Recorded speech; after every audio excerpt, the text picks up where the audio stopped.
got some sparkly abs, that beautiful facial hair. You make me wanna jump right off of that cliff over there. 'Cause you are way too handsome, yeah. I get intrusive thoughts of death. Wait, what? You got some sparkly abs, that beautiful facial.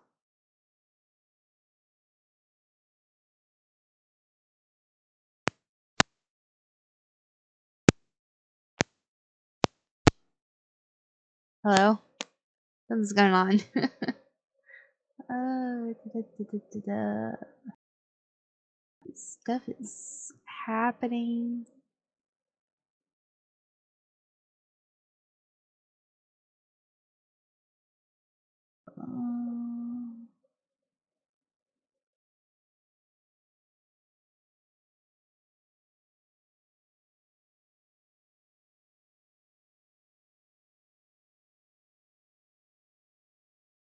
Alright, let's go.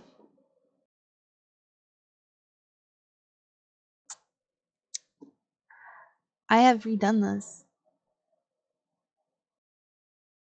Let me just make that smaller.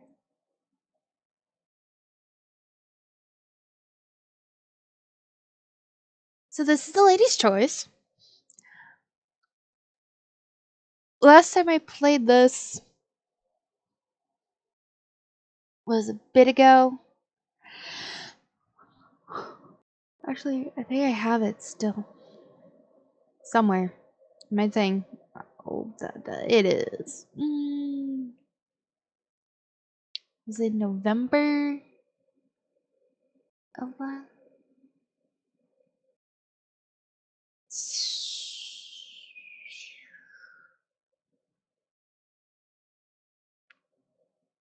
Hold on, doesn't look like it was in November. Wait, where'd it go? Did I not post it? I thought I did. Hold on. Something ain't right here.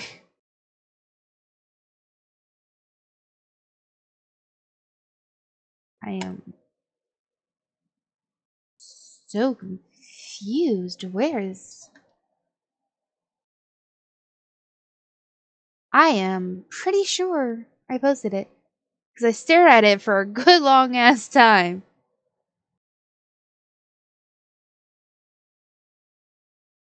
At the top of the screen here. Whenever I went to go and do something. Where is it?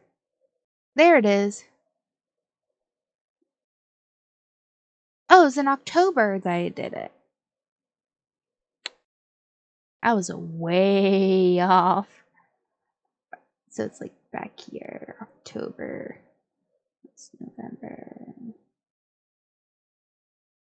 October.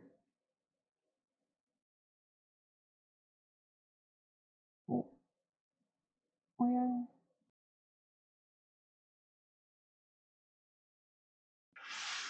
Fudge. Wait.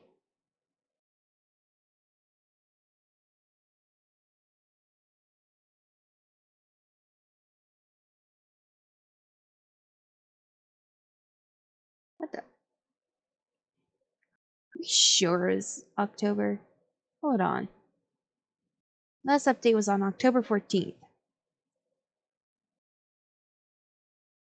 October 14th. Previous page. October 14th is here.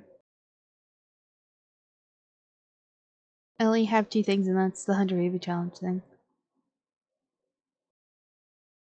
That means nothing, though. I'm clicking on it. November 8th! November 18th? What the fuck?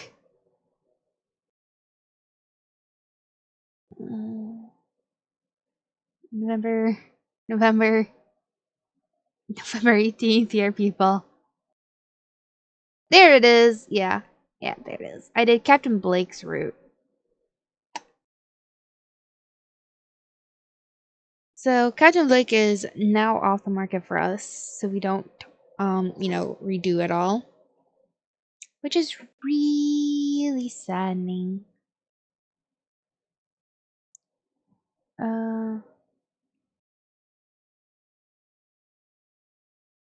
I have water and tea next to me, so I should be good to go. Should be. Doesn't mean I am. Let's go. I just realized I clicked on something. And I probably shouldn't have, so I could read it. I small was tired. Said I lost my wits for agreeing to return to society. Hold on. Can I go back? Okay, yeah, I can. My aunt once told me a lack of good society would drive the wits from any decent person. Thoughts of itself and surefire fit. Instead lost my wits for agreeing to return to society. Love the outfit. Can we just state that? Love it. But could I avoid it for much longer? Arabelle's pleas growing too incessant to ignore. And as she has always been a close friend, I just did not have the heart to deny her wishes. Friends always do that. You can't deny them. It's really saddening. Don't know what I'm talking about. Go look at my last stream that I think I posted. Wasn't that long ago, I think. It was like what? A couple days ago? 3? 4? Go look on go and look and you'll see got tucked into a different game every time I try to play Skyrim. Saddening. Got talked into Fortnite, got talked into playing Among Us. Yep. Very annoying. It's been many years since I last came to Bath. Instead of having kept to my own company at my family's estate. Again, Bath. Last time I was in society, it was disaster, exciting, uneventful.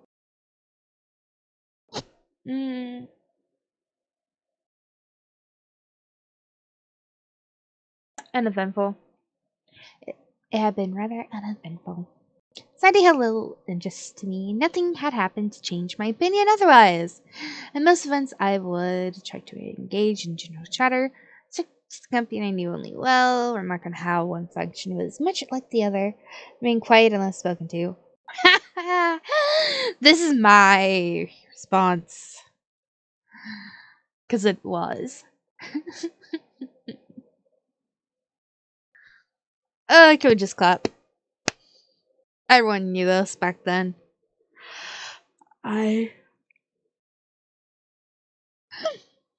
Sorry. That was the yawn. Very sorry for that yawn. Hold on. Friends chatting. I have to.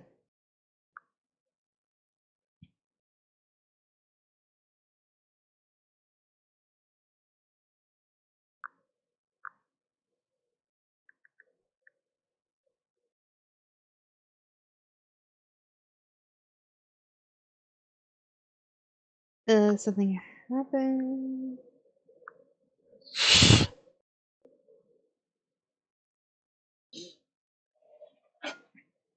Hold on. Sorry.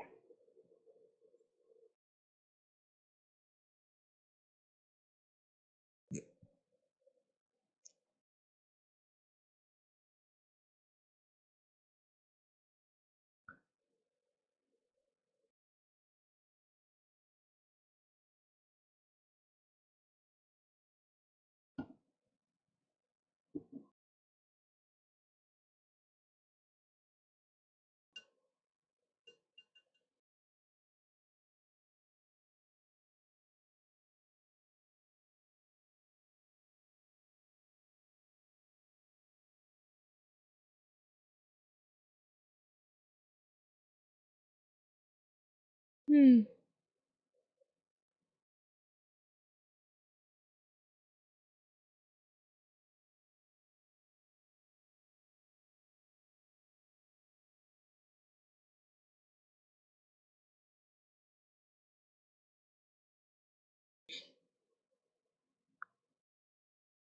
so done.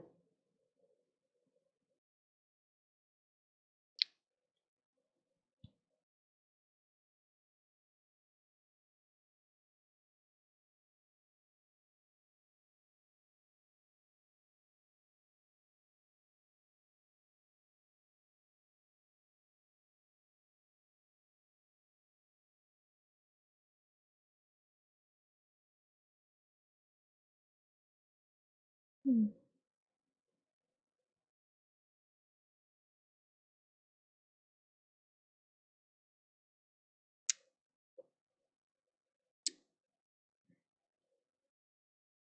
All right. Sorry about that. I wasn't really.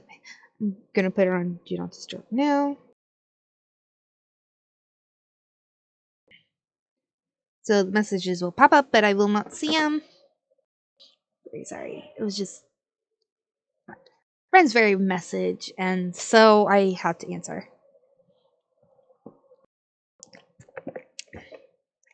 Drink water. Oh, I forgot. Scrolling the middle thing of the mouse will make it go up and down. Copy a new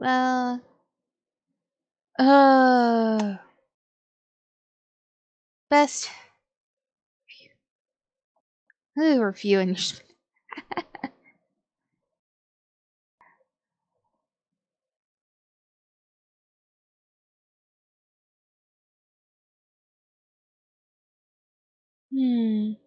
The gentle sigh clasped the handkerchief to my hand tighter, running my thumb over my knee, which mother had embellished onto it with such delicate needlework.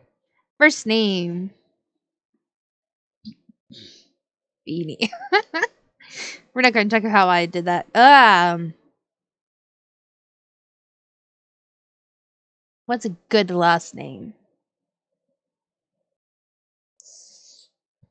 Look, like to state, in the very early ons of me playing Skyrim, I would put my name and put Kickass as the legit. Type in my name space Kickass. So that's how it went for a long time before I just decided to just do the name I go by only. Trust me, I had my name Kickass level like 100 at one point before I decided to restart it all because I was bored of it. That's in Skype. And yes, I did get bored. Uh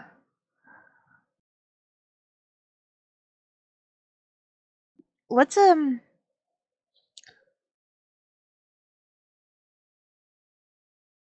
Collins. That's a name. There you go, Collins. You fret unnecessary, Beanie. I had to sneeze soon with how much I'm sniffling. Oh god. Hold on.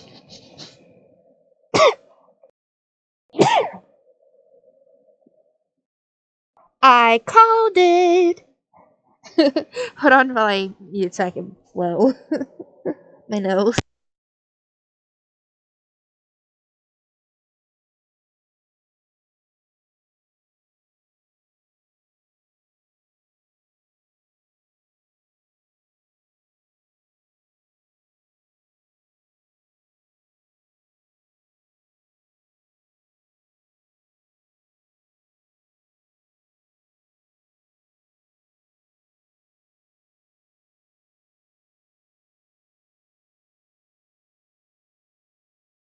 My ears popped.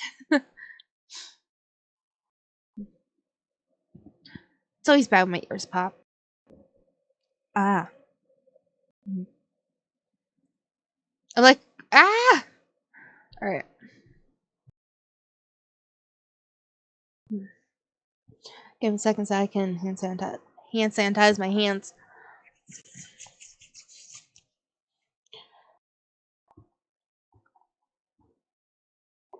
Come on.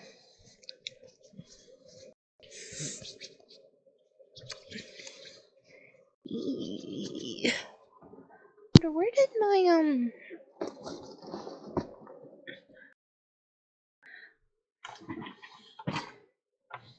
there it is.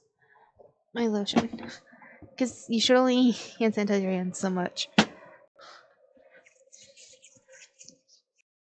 And I do it every time I sneeze and cough and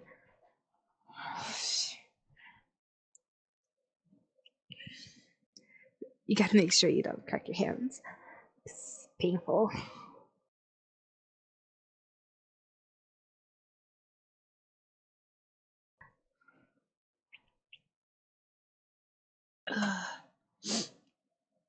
Alright.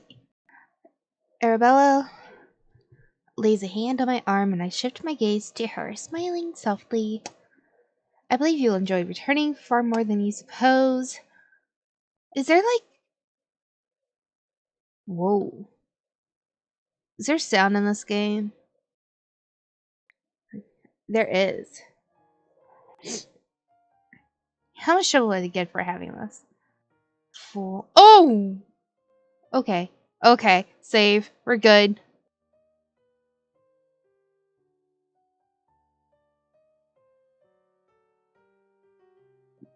These are all from when I was like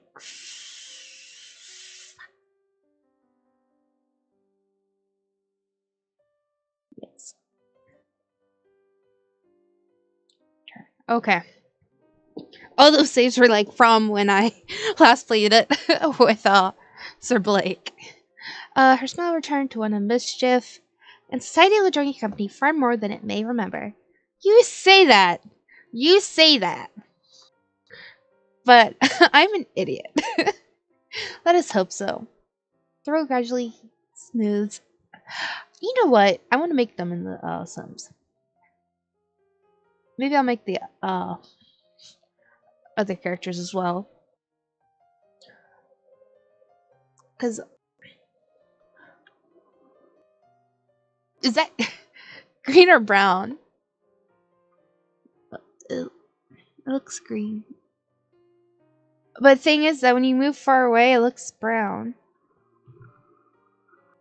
But I'm an idiot. Also, my eyesight isn't really the best. My ears are so clogged. What the hell?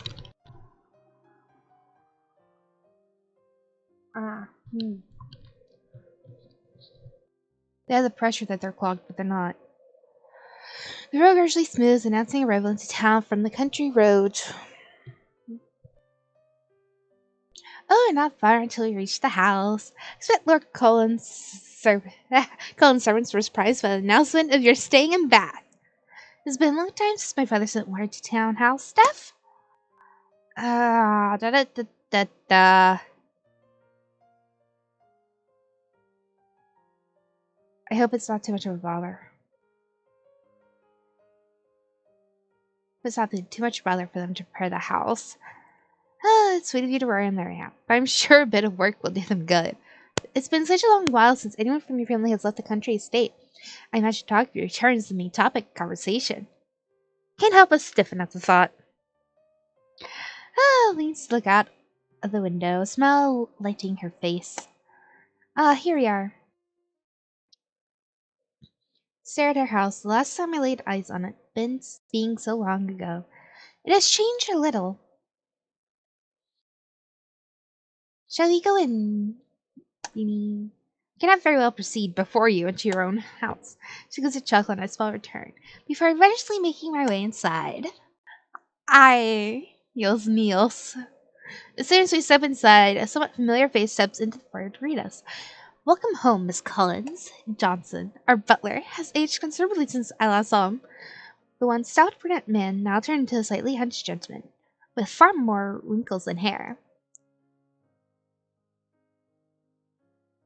Hello, Johnson. It's been too long. Indeed it has. And this must be Miss Highsmith. It is Lady Ashbourne now. He brows curves in surprise. Quite forgot about your marriage. I apologize, Lady Ashbourne. She waves away his apology. Do not turn so softly, Johnson. I'm still the same girl I always was. It's so much more grown now. As I could see. Says with a smile. You're not saying with Sir Ashbourne? He passed away the year before last. Please cover your hand. If only a little. You wish to attend to your rooms before tea? Yes, thank you. And he gives a small nod, and we both begin to shrug out of our coats and hats. After settling ourselves and luggage into our rooms, we meet again for tea in the drawing room. I hope tonight's ball will be busy. Ball already? We really have forgotten society, haven't you? Yes! Oh, that is gorgeous! Can we just say that is gorgeous? That is absolute gorgeous. Hey, can someone who can actually make stuff in Sims, can you like make this dress here? I'm pretty sure it like goes all the way like to the floor, you know, like that. Full length dress, you know, from this day. That, you know, I would love it. I can't do anything. I can't do that whole mod The Sims stuff. I can't. I tried and I couldn't even get the color of water turn to a shade of color. Well, tonight we'll open the season. She takes a sip of tea. Hold on, we actually had tea. I really don't want to burn myself because I know this is gonna burn. Let's just hopefully put enough sugar in it.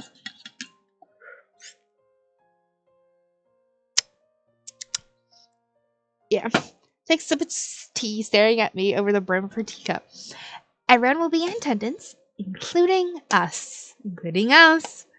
Phillips curved to a secretive smile, and I frowned slightly in curiosity. Why are you smiling so, Arabella? The question was obviously just the prompt she needed. She placed down her cup so excitedly aroused because I believe I may be soon engaged. My family have been in talks with another about a suitable partner. Is this why you are so insistent I join you this year? I did not want to enter into all of this alone, I admit.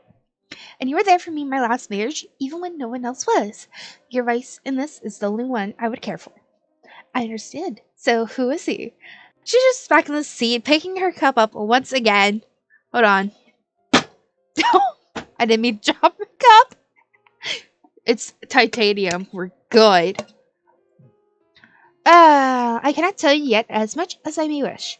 I do not want to talk of it without more certainty of the situation. So it's not settled. She shakes her head. With a small smile. But I have hopes it will soon be. Take a gulp of tea and sure how to respond. Not once had Arabella seemed keen on remarrying, having inherited both title and wealth from her former husband. I glanced at her, starting to smile on her face. It seems genuine. I did not know you were in the market for someone new. And you do not need a husband to secure your place in society any longer, Arabelle. Of course I don't need a husband. But that does not mean I do not wish for someone to share my life with. I give a nod of understanding. Maybe you'll also meet someone of your liking tonight, Winnie. Oh, don't you know it? Society has much changed since the last time you were here. I look at her unsurely. My nerves are already on edge about tonight's ball. That evening, we arrive at the already bustling assembly rooms for the opening ball of the season. Woohoo! Oh, how wonderful. So many here already.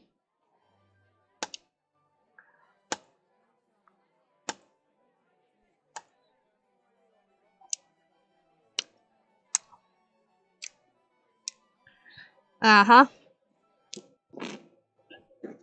I just burned my mouth on my tea.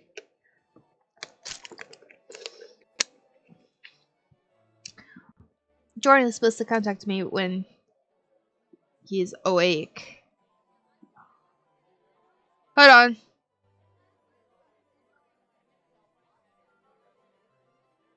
Something was delivered by Walmart?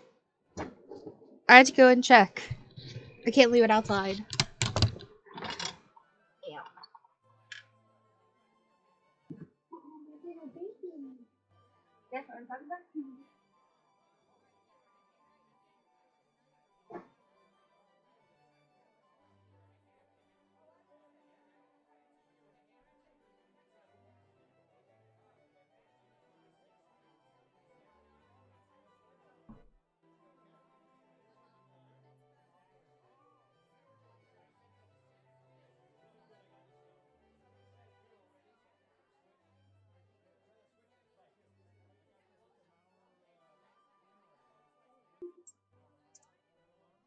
A little tater tot.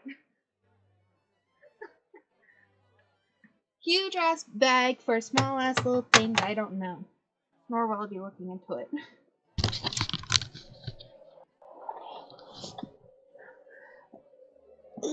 Hold on. Just rearrange myself here so I can just.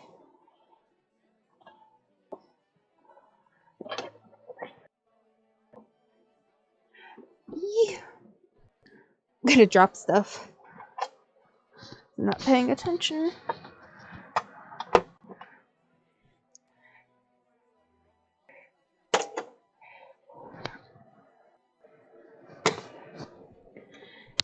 Da, da, da, da.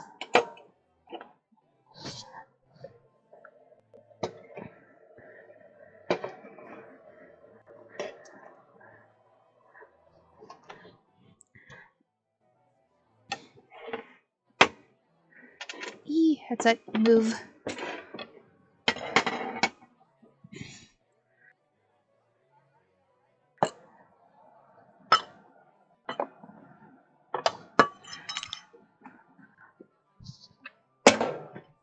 Oh, that was amazing. Throw. Is there anything in there? No. I have like 2 dry cups that I have for tea that are down here that I haven't taken upstairs yet. They were from the other day. I'd invite you up onto my lap later, but you'd fall right off. Alright. There certainly are so many. Wait, what? Oh, however, so many here already. Not in agreement. There certainly are so many. Okay. The assembly rooms are large, but seem possibly tiny when packed with so many people. Damn right, COVID, people. Not even COVID time, but still, COVID. I like to breathe. The assembly rooms are large, but seem positively tiny when packed. So many people. Me just stiffly, I do my best to stand in the way of the doors, hoping for the coolness of a draft. There's Lady Steer! Everyone points to the crowd that I cannot pick one person out from the mass. I must ask how she's been. I shall return in but a moment. Aha! Before I can protest, she is swallowed up by the crowd, and I am left standing alone at the edge of the room. Excuse me. I turn around to see a young woman smiling at me. I realize we have not yet been introduced, but I saw you speaking to Lady Ashford and simply had to know you. I'm Miss Claire Witter. She bobs a small curtsy.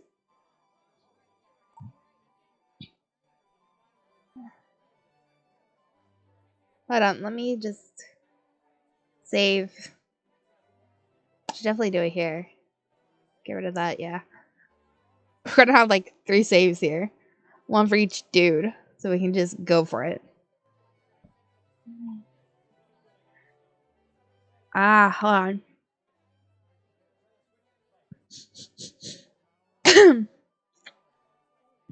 We'll always start from here. Yes. Return.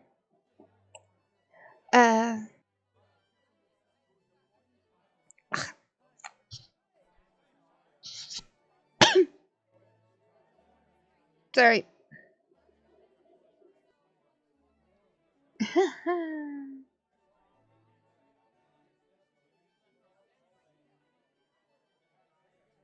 Bold introduction.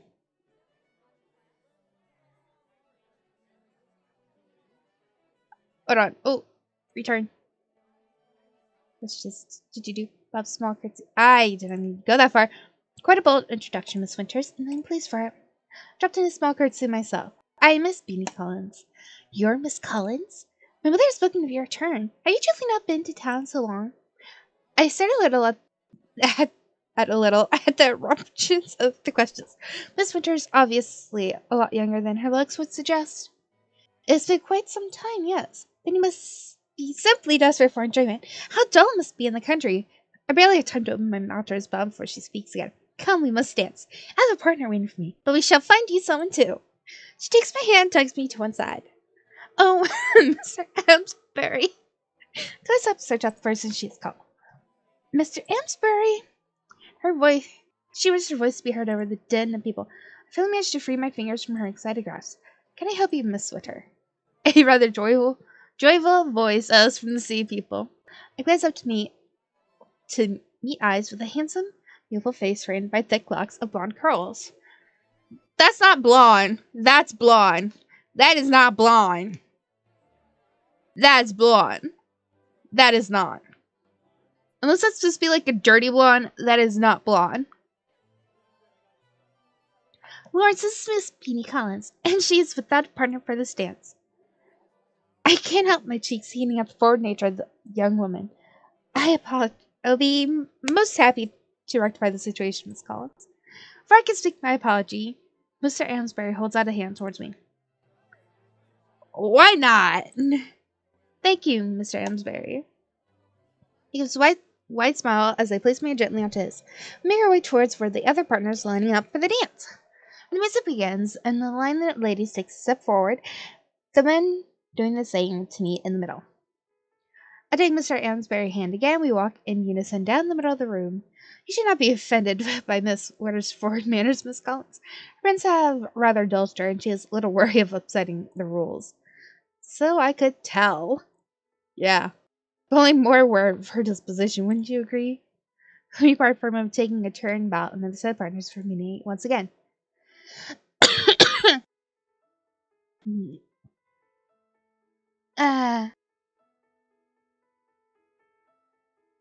I welcome introduction to those who would speak over the rules. I smile in response to his statement. Did I welcome introduction to anyone to do as they wish, despite the rules? An idea not readily shared by most. We step together closer. One at least you can be sure I agree with. We part and change partners for a few beats. When we return, he takes my hand and leads me around the outside of the floor, around the other partners. I hear you've been out of society for quite some time. I give a small nod. Ah. Then we are in similar situations, as I too have not been required to return to town for a few years. And yet you return now. Huh. As I have had little choice. This round turns to joking smile. You know how family can be about securing their lineage. I smile understanding. Actually, I've been most likely in that my family have never pushed me to pursue marriage. We draw together once more, the music fading slowly. Then consider yourself incredibly fortunate, Miss Collins. You ever smile before bending at the waist in a low bow. It's been a pleasure. With that, he lets my hand drop before disappearing into the crowd. Thankfully, I'm not left alone more, as Arabella finds me soon after. Beanie, you must make haste and come this way. What happened? Some military officers are being stationed in Bath for a few days and have some come for introductions tonight. They're simply so dashing, I almost fainted where I stood. And what of your betrothed? He is not my betrothed yet. I would have blushed from her words had I not grown used to them years ago. She leads me to the one side of the room where a swath of young women have taken up. Arabella pays them little mind as she squeezes through them with practiced elegance. Finally, we come to a stop for a tall, uniformed man. It is hard not to find the sight rather pleasing. Colonial Foxley. Foxley? Really? Gotta give it to that. The sound of her voice, the man's face light up into a bright smile. Lady Ashbourne. I'll be most pleased to introduce you to my close friend, Miss Beanie Collins. He dips into a bow and I drop to a small curtsy. It's most delightful to meet you, Lady Ash. Please, Colonial Arabella will do just fine. But Lady Ashbourne, it's only a name. It's only a name, huh? It's only a name, huh? Clears his throat before continuing with what he was saying. Arabella's been most kind in helping us find our way around. And certainly this task she will take very much to heart. Music ends with the next dance, and Arabella suddenly brightens. Oh! Colonial, Did you not promise me the next dance? I'm probably saying that so wrong. Indeed, I did. Arabelle moves forward to slip her arms into him. But what of Miss Collins? Oh, please do not miss out on a dance on account of me. I am most happy to observe. I would not dream of such. He turns around and scans the room before smiling and tapping the uniform man on the shoulder. The man steps closer to us as if posture and countenance enough to make me uneasy myself. Miss Collins may present Captain Guy Blake as a suitable enough partner for this dance. Hey, Buckley, this is not. Oh, calm now, Guy. Do not be upset by the partner, can you? Captain Blake turns his gaze away uneasily. Dude. Totally get it. And of course, Beanie will have no upset in taking on such a fine officer. Without saying a word more, the two move to the dance floor. If you would care to, Miss Collins, I would reserve this dance for you. Swartz and Manor are both unsettling, his gaze shifting away momentarily to check on Colonial Foxy. How's about we just don't dance? Because this is oddly uncomfortable. You gotta give me a second, I'm cleaning off my glasses. Very sorry. I gotta clean off my glasses. If I don't... Oh, I almost put my eye out with my own glasses. That's amazing.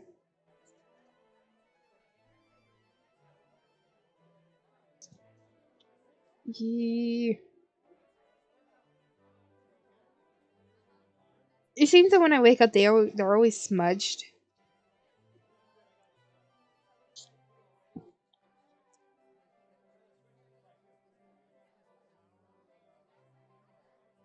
Look at that.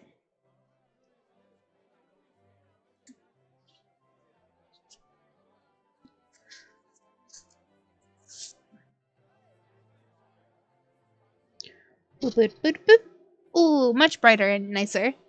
Alright, how's about we don't dance because you don't look comfortable, dude. Trust me on that. Don't dance. I believe it'd be... I believe it would be preferable to sit so not. Captain drops his hand to his side and lets out a small sigh of relief. As you wish. We stand together as we watch the others take to the floor and begin their dance. The longer we stand together, the more tense the captain seems to grow. It's not long before I notice the look, but I can only see as disdain curl the corner of his lips. You dislike the dancing of the crowds, Captain. His brow arched in surprise at my question. He looks at me. The crowds are not what I am accustomed to, or what I should ever want to become accustomed to. Surely been in such society many times before.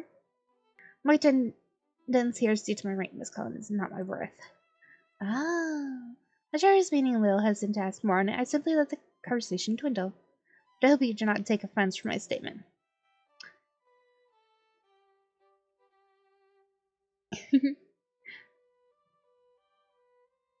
You should not judge everyone, simply because of their society or rank. See? Everything is like... Everything's good, you know?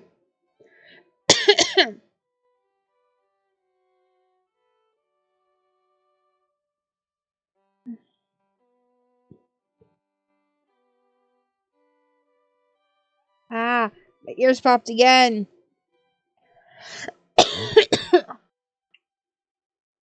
Hold on. I need to do something.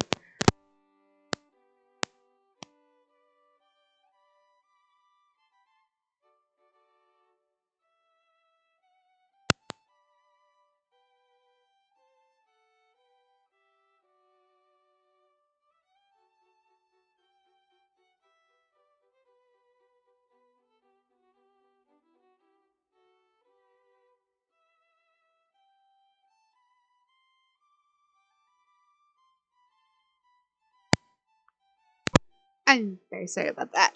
I don't know if you actually heard me coughing or not. I'm pretty sure I thought I muted, but it seems like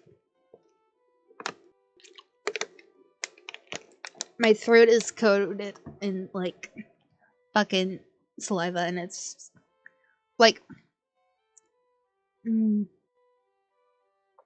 you're sick, you get all that, you know, so much slime in the back and it's just like built up, you know? Yeah.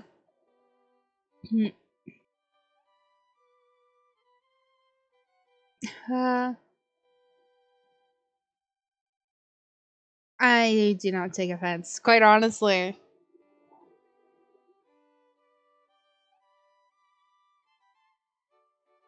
I kind of want to see where each of these go. You know?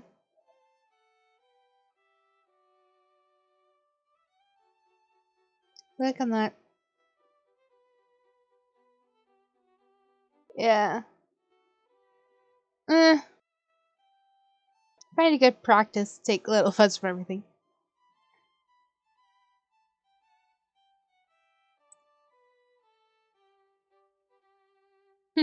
Smells.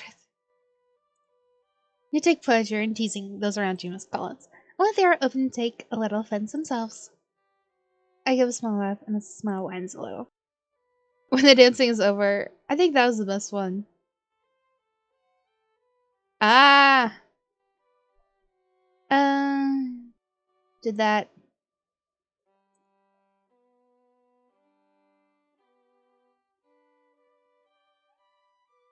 Hey, that's good. Oh, he looks so sad there.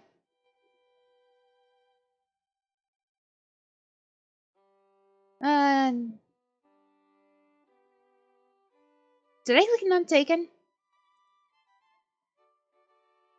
Yeah. Oh. There we go. Yeah, I like that one.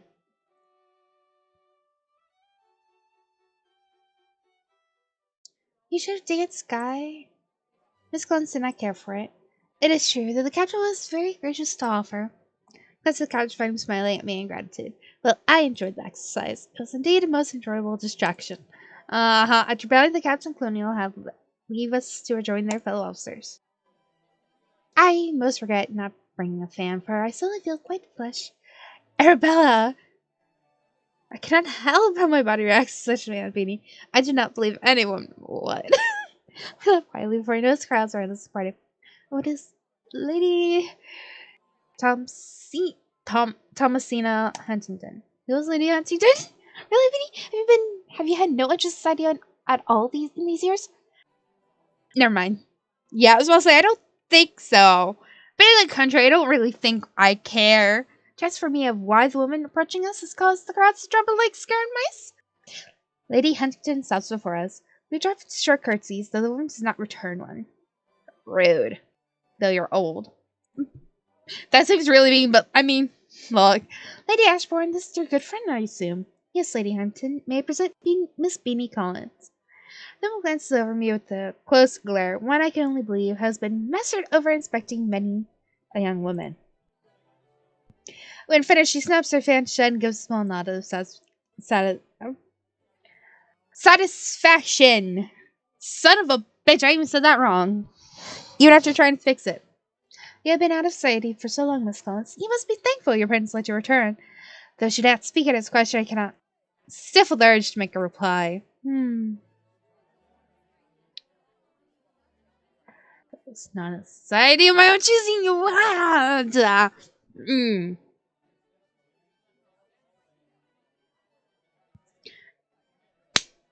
Slap.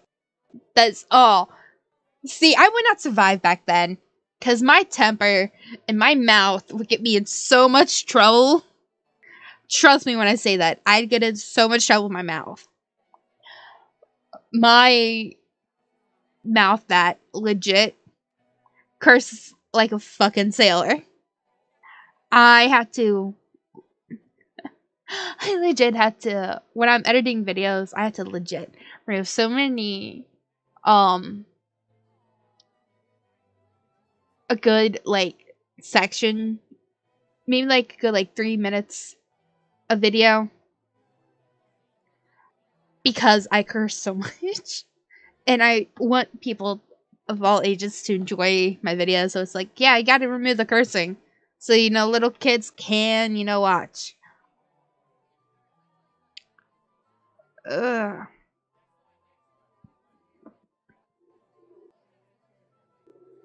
Hmm.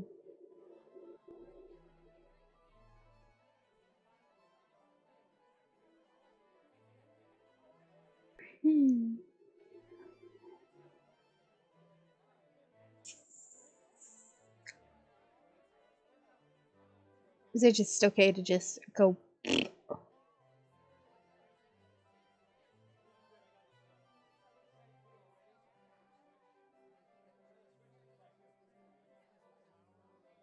Hold on, I'm doing a thing.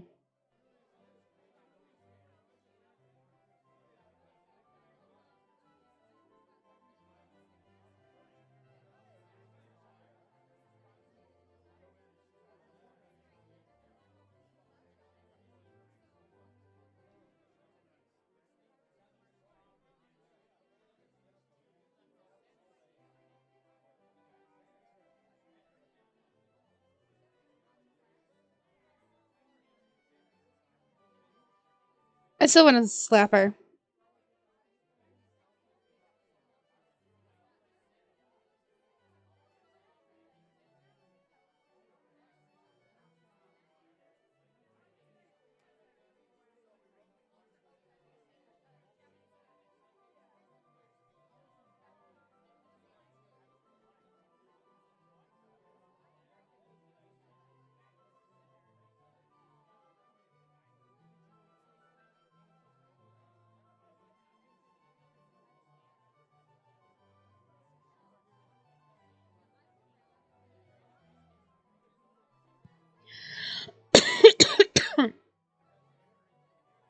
Yeah.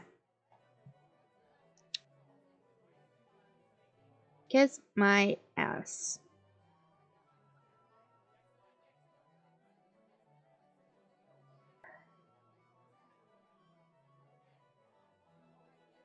I was not in society of my own choosing.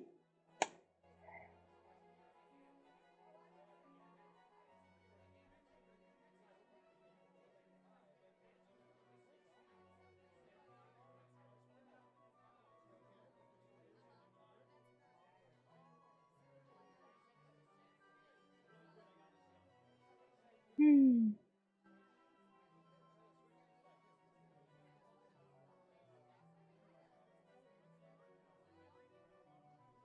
Oh, bitch.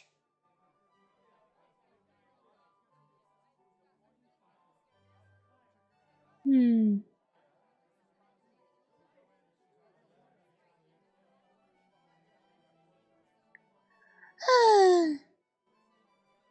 Nope.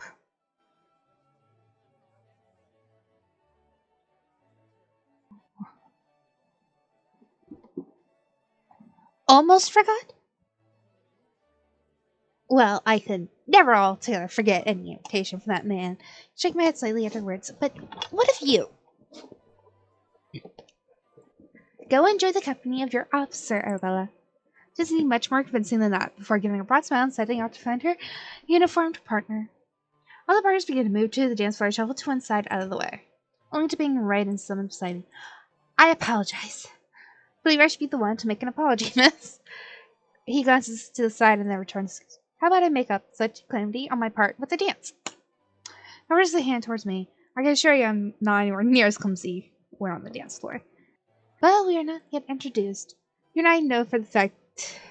You and I know that fact, but I believe the rest of the room does not. Would you care to take the chance of such scandal? This teasing makes me hesitate. Hmm. Do I? Don't I? Hmm.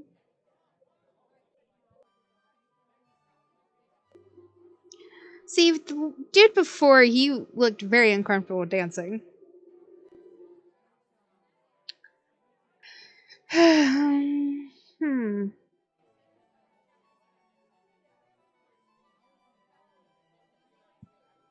I shall realize that I. Oh, okay. Wait, what? Hold on. I just realized that. So the stream chat wasn't up on my screen. I really don't know. Hmm.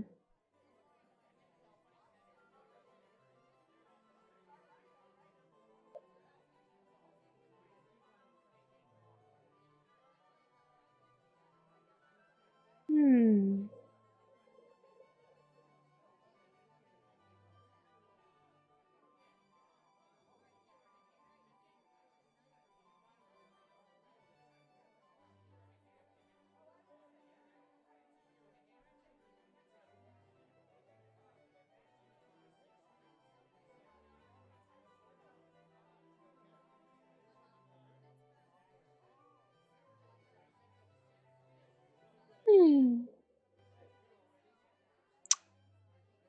Let's don't dance. Oh,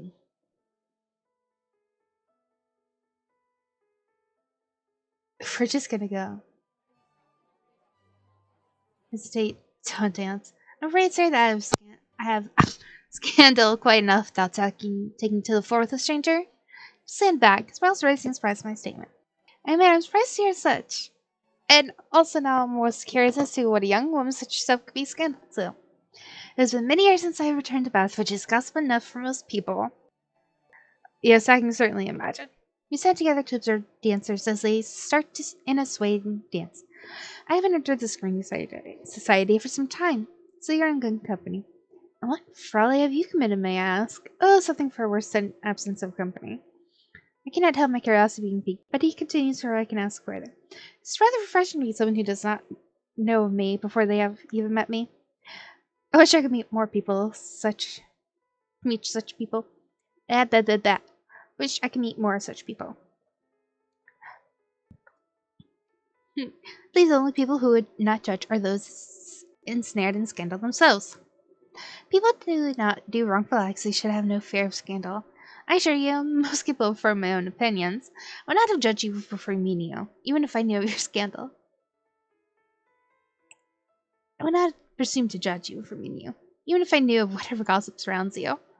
What a delightful statement, and one rarely heard. But I believe humans are incapable of truly being neutral to such opinions. It's no fault but our own. After all, our society relies on such things. Suppose that statement is true, and now I have thoroughly depressed our light in conversation. So I'll take my leave, yep. Yee. Sure you am capable of forming my own opinions. Sir, my own opinions. Hey! Which I am very glad to hear. But where would society be if not for the thrill of bringing down others before they can? I apologize. That statement was unfair. Though I agree it was a bit bold, he is not entirely wrong. And now I have thoroughly depressed our light in conversation. Hey! I shall take my leave. Turn. Most interesting time. Indeed it has. Full nod of his head, he turns and leaves. I watch as his broad frame disappears into the crowd. Beanie, what are you doing standing there, such a man? Sandra in shock. What on earth do you mean? Lord Stanton, of course. Who is... You're not even introduced? I clasped her hand, trying to calm her down, her hysterics, as I feared she may faint from shock. You surely spoke with such a man without knowing him. I am sure there have been worse things done, Arabella. You would not say such things if you knew of him. She sidles closer to me. That is Viscount Stanton of Braxbury, Lord Isaac Stanton. She turns to guard my experiencing no signs of recognition. She continues. His family name was once well respected until his father took up an affair with a local gambling house, and it appeared that passions run in the family. There is apparently no fortune left. His presence at these events is purely due to his lineage, nothing more. To be more careful in the future of associating with such company. Glancing to the crowd where the man had disappeared, suddenly understanding our conversation a little more. Suddenly, years later, the crowds begin to disperse. I am more than happy to return home and to the comfort of my bed, and my body and mind fatigued from the evening. Damn right! The next morning, in the drawing room. After breakfast, eagerly trying opening a pile of letters. So many letters already? I give a small laugh as I take the seat opposite her. She glances up, a serious expression on her features. This is no laughing matter, Beanie. These are invites. It is today we make our most important decision of the season. And what would that be? Who this company we will be spending the season with, of course. It will be impossible to split our time between everyone in town, so we must decide who would receive our interest. I see. She gives a bright smile and leans close to me, placing her hands on my knees. Seeing as it is your first year back, why do you not choose the engagement? Are you certain? I would have it no other way. She leans back and spreads out 3 letters from me. Each invite is elegantly written and well presented. Arabelle points to the first one. This is invite to an afternoon tea later today. Though I believe Lord Stanton will be in attendance at this one, so maybe it would be wiser to avoid it. Rory on her face disappears in favor of Greenwich just next letter. This letter to dinner party this evening hosted by Lady Hampton in honor of the military being in town. Gordon Fox will be there, along with the captain friend of his. Captain Blake? Yes, him. She gestures the final invite. This is to picnic hosted by the Kitterings. She paused a little and thought, they're not the most known family, though they do always bring the most delightful spread of food. so this event is quite popular. A few families always attend. The Fishers, the Sterlings, the Amsberries, if they're in town. With Mr. Amsbury, she gives a nod. Yes, I believe it is only the son in town this year, is it not? She was with the thought and dismissed before I could respond. Then spreads out further on the table. So which would you like to attend? Hold on. And now we save. Here. We did that. So now we just come back to here. We did the dinner party. Well, on this, we'll do the picnic. The picnic sounds wonderful. And you would be correct. I went the year before last and enjoyed every moment. Well, it seems I've made a good first choice this season. She gives a gentle laugh, leaning forward to rest a comforting hand on my leg. Do not worry, so Beanie. You shall do wonderfully. And if you should not, I shall be right beside you, no matter the outcome. I give a small gratitude, glad to have such a friend to get me through whatever it is to come. Damn right. Hold on.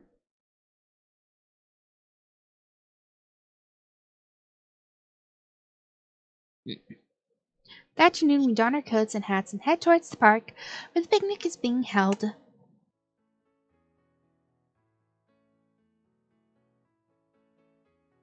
Can you even see this?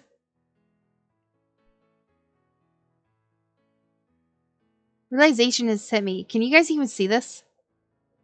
Hold on. Proofs. Window. Now can you guys see it? Yeah, now you guys can. I'm sorry, I made it into full form without even thinking about it.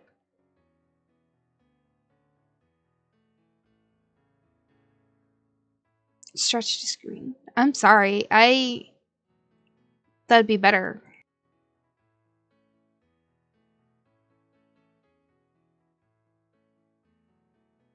Let me just stretch the screen. There we go. We can go back. Greeting our host, Arbel quickly shuffles me over to one of the quieter areas. People gathered in groups, chatting away and passing glances over anyone nearby in barely concealable inspection. I'm not spared their looks, most of the crowd obviously uncertain of my identity. Turn away from them, smile and bow.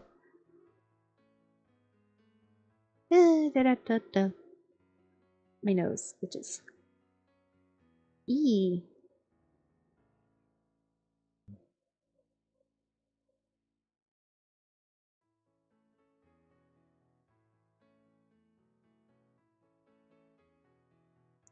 Smell.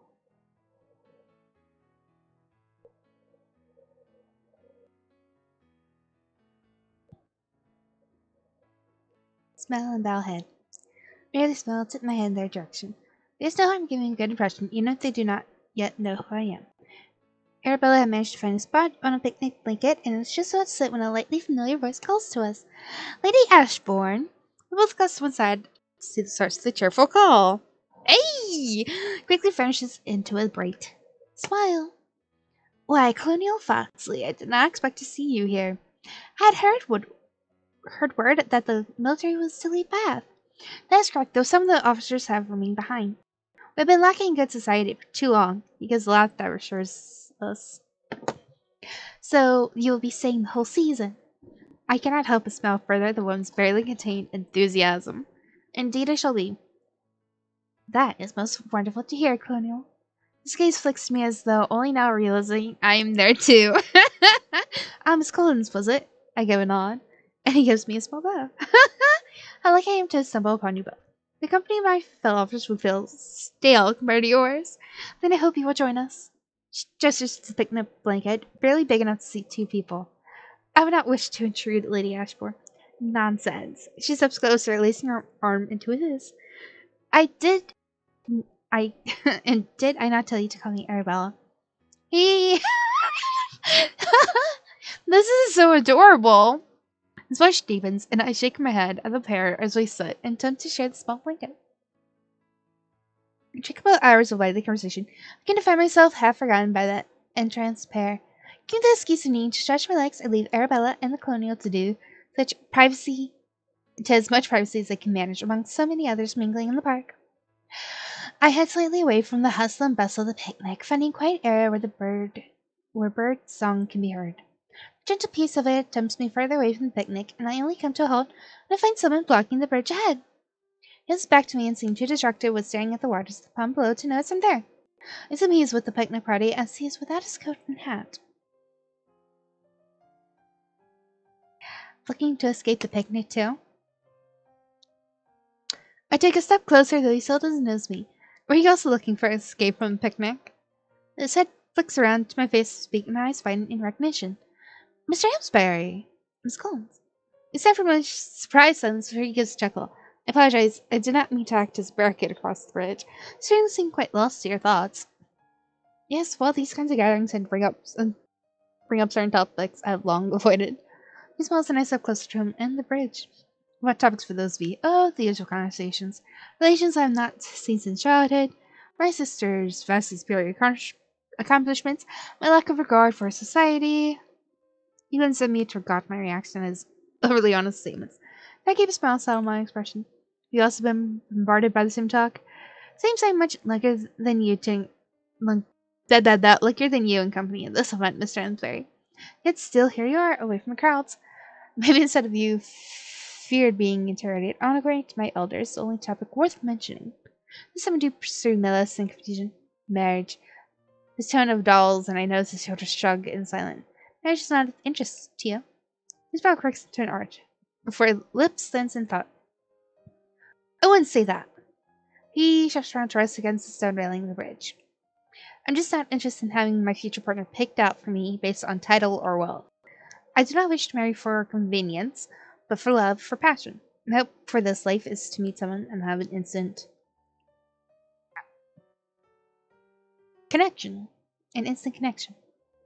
He spins to face me, his face lighting into a bright smile. You are a much better wordsmith than I, Miss Collins.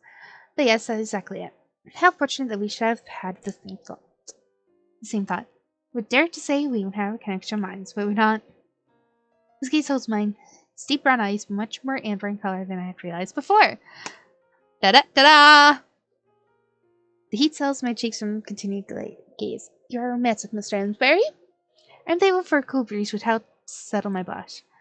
I like to believe so, yes, but this world has no place for romantics. His smile fades, the lips tightening and his brow furrowing. My father has pressed upon me the need to settle.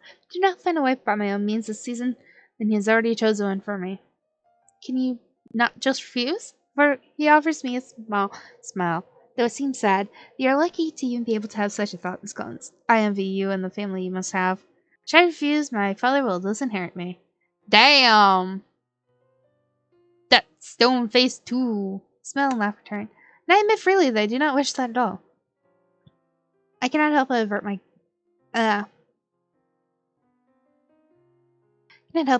gaze at his words. I had never known anyone, save Arabella, who I have treasured as a sister for years, talk so openly their private affairs before. Miss Aaronsbury seemed to notice my uncertainty, teasing smile playing at the corners of his full lips. Have I shocked you with my intrigues, Miss Collins?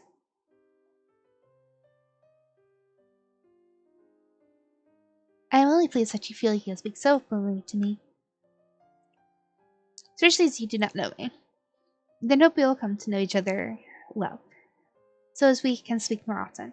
He steps closer and offers me his arm. I agree. I curl my hand around his arm and he gives me a bright smile before we head back towards the picnic. I'm sorry if I speak fast. I just realized that. I've been told I speak fast and I don't do anything to, stop it.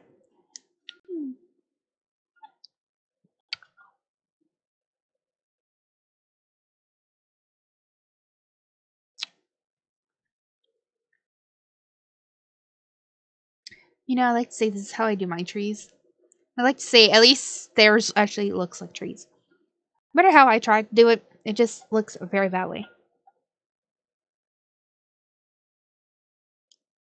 No matter how much I do this stuff, try to give it the highlights, the darkness, it just never happens. Heading back to the park, the peace of the birds is quickly broken by chatter of a large picnic party. Since we are surrounded by people, I feel M's very tense beside me. Do you despise what society's rules do to people? You have not yet spoken to anyone. How can you have such a dislike? I'm versed enough in practice, and yet you're here in town participating with everyone. Then I come for a society of these people. Supposed to be joined this year by my good friend, but he was held back in the country. My friend is the reason I'm here this year as well. She hoped I would help her through her possible engagement. I yes, saw you both arrive. Princess Siley sprang Arabelle through the crowd. For an Richmond must say they look happy enough. Cannot help myself laugh as I glanced at the end mentioned. That's in fact Colonial Foxley, not her intended. Really? This closer and hash. I'd certainly feel for her betrothed. Seems like he doesn't have much of a chance against this Colonial in her eyes. We both laugh, though I've given nod of agreement. Arabelle and Colonial looks, but that certainly look close. No take such intentions towards each other, and they may not realize it. Mr. Amsbury gazes down at me, a smile once more on his lips as he examines my face. I must say, Miss Collins, if I am to suffer through this season this year, I am most glad to have found a potential ally in you.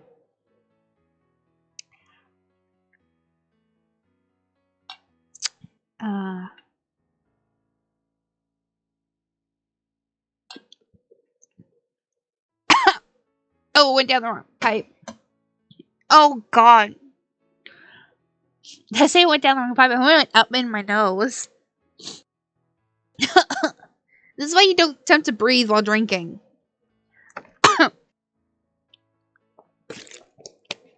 Oh my god.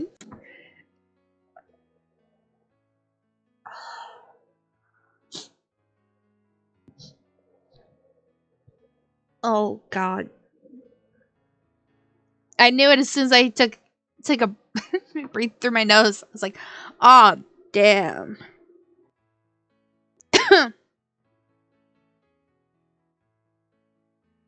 Oh god.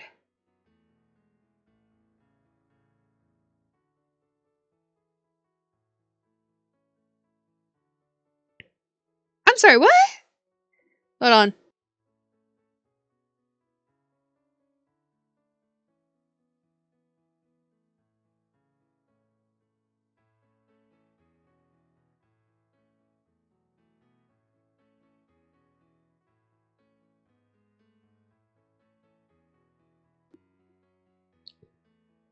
The Elder Scrolls.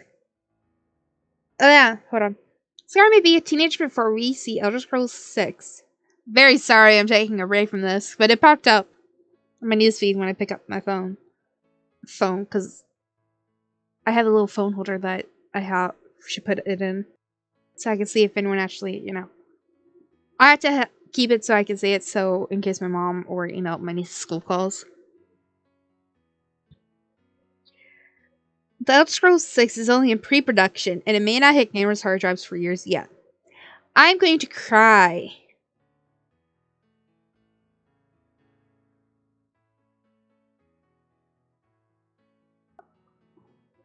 I didn't even see the teaser for the Elder Scrolls 6 because I wanted to be surprised. No.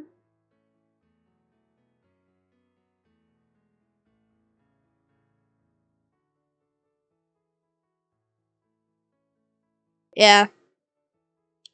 Can't really blame them for holding out. Video game production budgets are skyrocketing. Just as the similarly ambitious Rockstar, it's hardly like enthusiasm for Elder Scrolls Skyrim has waned. The title recently celebrated its 10th birthday with the new anniversary edition continues to be shown love by motivated and supported modding community.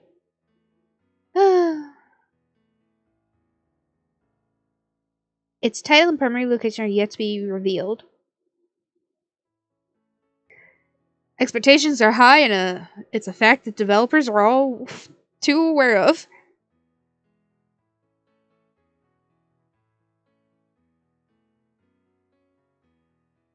Oh. Todd Howard, exclusive producer at Bethesda Game Studios, said The Elder Scrolls 6 has got to be a decade game. A reference to Skyrim's enduring popularity.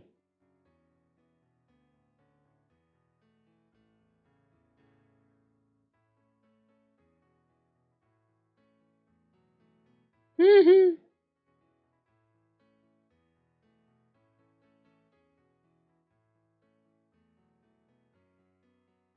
We knew exactly when Elder Scrolls 6 came out, we might well be a character from the fantasy RPG. But it's safe to say that, at the very least, we are 2 years, or until 2024, before we have a realistic chance of seeing Elder Scrolls 6. Even that seems optimistic. Dude.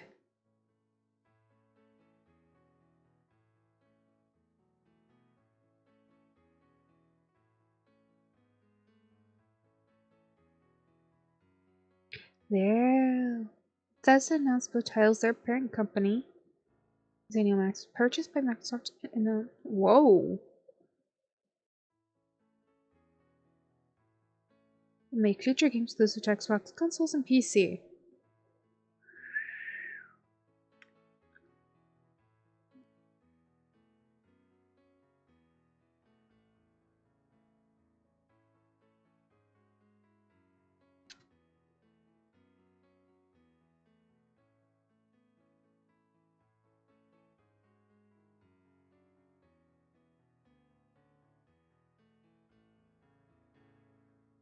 Hold on.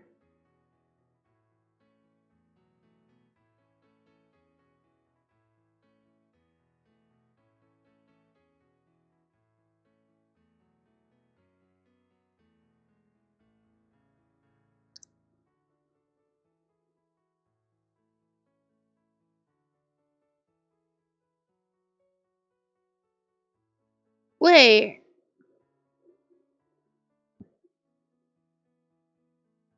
Okay.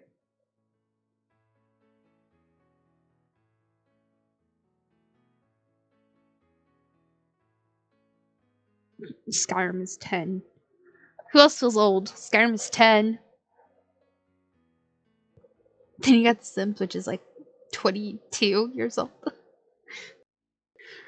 God.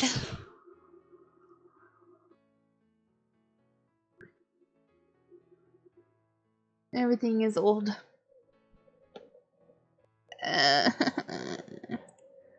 Everything is freaking old. That's just it. Everything's old, and it's just so saddening. I am old. I'm 23 and I feel old. Realization has just hit me. I was 13 when Skyrim came out.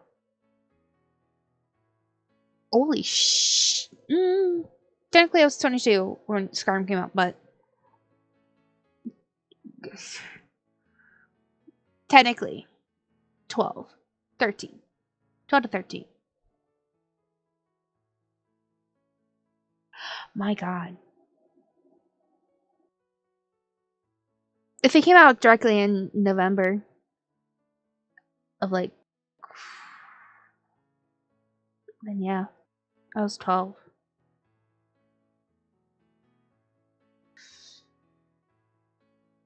Good God.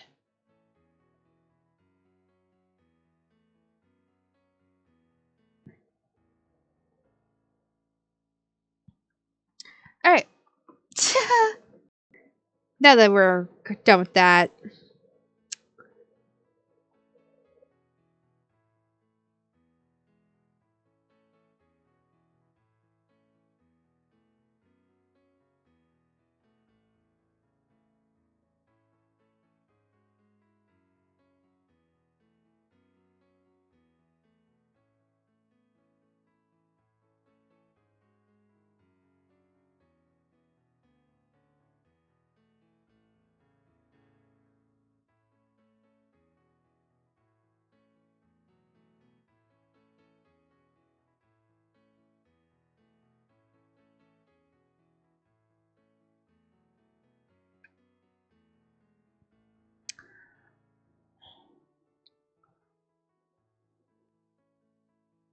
Very sorry, I'm just continually reading it.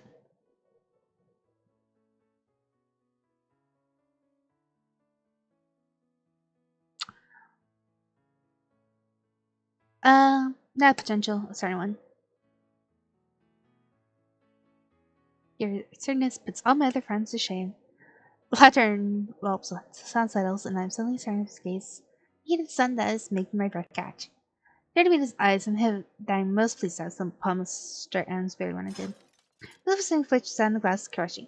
Our focus landing on a heated scene before us.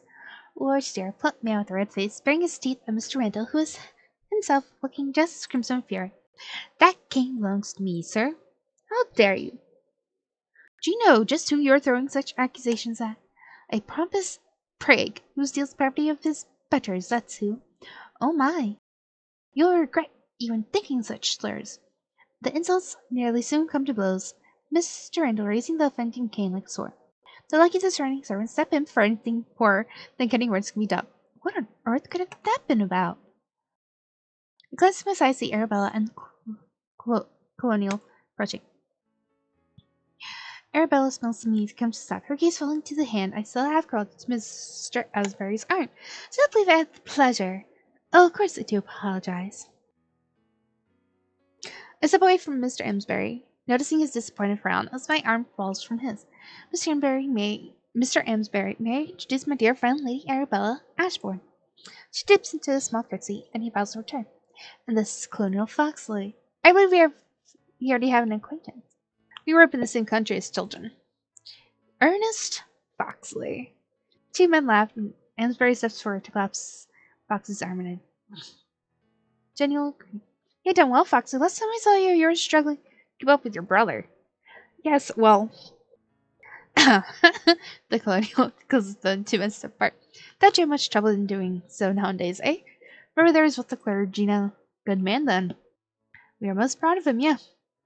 Though I do believe many of the girls from our country will be lamenting his absence. The happier cheer that spreads through the group almost makes the previous unpleasant scene a distant memory. As till Lord Steele begins loudly protesting Mr. Randall's continued presence at the picnic. I've never seen Lord Steele so riled. He barely shows emotion enough to convince his wife he still lives. It is the doing of society, swindler. An inward interest flares with me, and I turn my full attention on Colonial as he continues. He's been playing our streets since the beginning of the season. Who is he? No one knows. Wait. Notice, he goes from a straight face to a smile. No one yet knows, though many are on the hunt for him. What is he doing exactly? He kiosks men and women in the streets of dark, demanding payment for safe passage. What horror to think of such a thing happening. It is most troubling, though thankfully there has been no sign of violence from the man. It is most confounding, for what he steals from his victims, he simply ends up returning. He returns it? Not to the original owner, who seems he sends it on to someone else. There have been many confrontations this season so far. One persecutes the other of owning something of theirs. And of course, instead of that person simply returning the object to the rightful owner, they refute it and silently demand that it belongs to them. But why? Because they are too proud to admit otherwise. This whole thing is most unusual, but highly entertaining. I cannot remember the last time society held such interest. You only say such because Swindle has not yet bothered you. Very true. I'm certain he'll soon change my view when he prey upon me. I know Sam's gaze slid my way, and I fell beneath his tangent for being pulled from by Arabella speaking. That's enough such talk. We're here to delight in good company, and that's what we shall do. The may suggest we move to one of the blankets and continue this lighter topics there. The idea is well received, and we all move to sit in a more comfortable location. For a few hours, as dark begins to settle, and was very excused himself, and we have to do the same. He had cannot keep the smile from my face, and able to remember the last time I spent so long in such distracting company. Colonial Foxley kindly offers to escort us home. A suggestion, I note, Arabella is most keen on agreeing to. Are you doing your time in Bath, Colonial? More than I could have hoped. Two smiled brightly at each other, and I subtly tried to slow my steps so the pair walk ahead together. We continue down the darkened street, an oil lamp at the end guiding away. It's not far until we can emerge back onto the main street, but our progress is stopped by a sudden voice echoing before us. Halt a moment, if you would.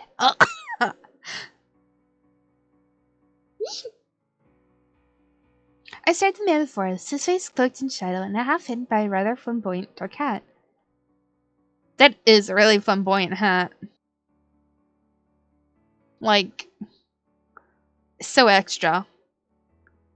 Not really flamboyant, but it's like extra. Pretty sure that's what it means, like it's so extra. A glint of metal catches my eyes, and I sense the sight of what I assume is a pistol gripped in his hand. As the stranger approaches, the colonel steps in front of us, his arms spread defensively. The dark-clothed man is quite effective blocking the narrow alleyway. Apparently practice he often does. Move aside.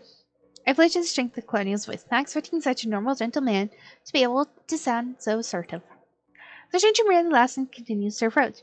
Is this him, the society swindler? Just to me in a hush, and I realize she might be right. No need for such defense, my good man. The swindler gestures to Foxley stance, but Colonial doesn't move. And no plans to cause harm, as long as everyone is agreeable to my terms. What do you want? What any thief wants. Spell's shadow gaze passes by Colonial, and I gasp as his focus lands on me. If you would, he gestures his gun at Foxley to his side.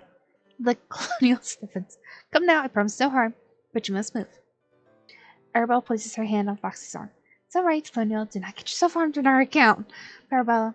Sooner sees the distracting move between the two, pressing his gun against Colonial, who shuffles to one side, taking Arabella along with him. After the catches, the stranger comes, stand before me. Ah!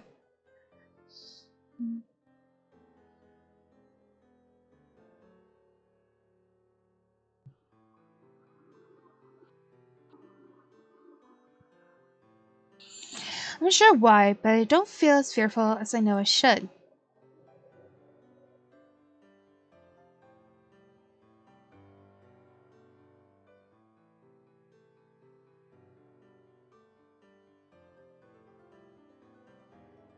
My lady, he raised me his voice low and husky as it washes over me. His gaze flickers down to my arms. What a beautiful pair of gloves. His eyes moves back up to meet mine. Fine payment.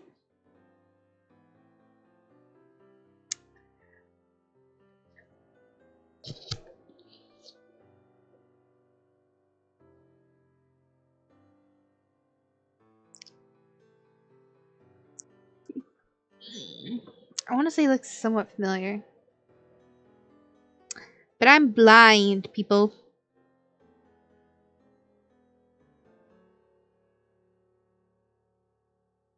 Hold on.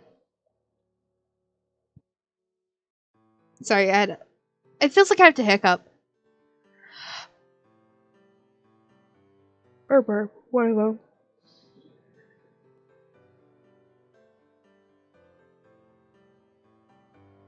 Hmm.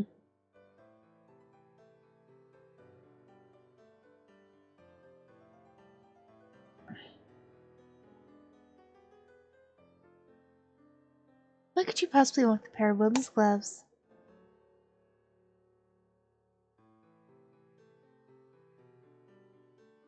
Whoops, sorry, I wasn't reading that. Well, what would a rogue like you want with a pair of women's gloves?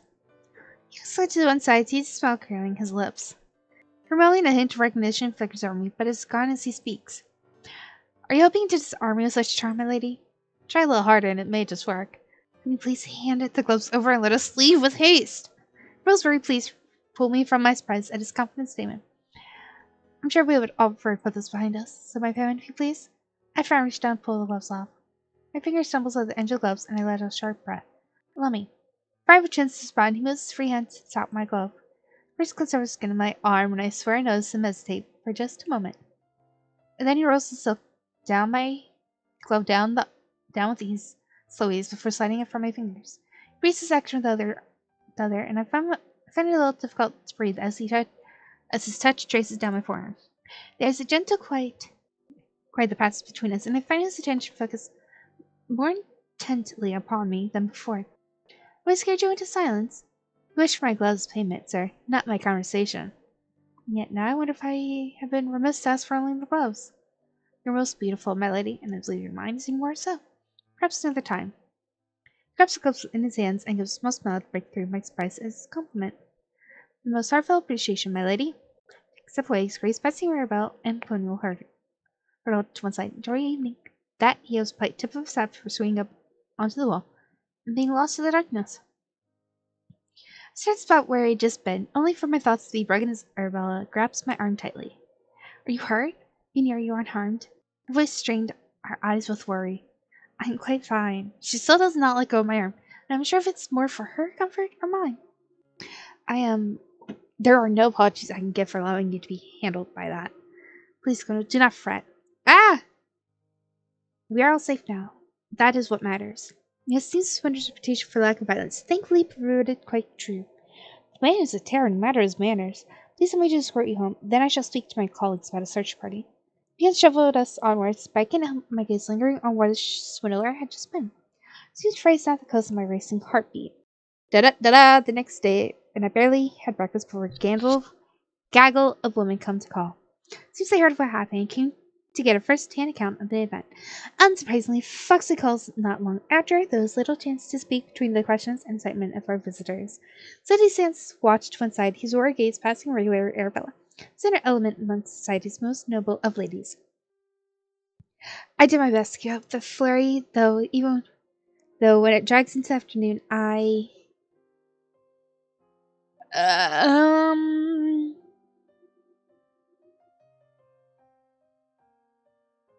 sorry, I had to take off the blanket that I had on. It's getting too hot.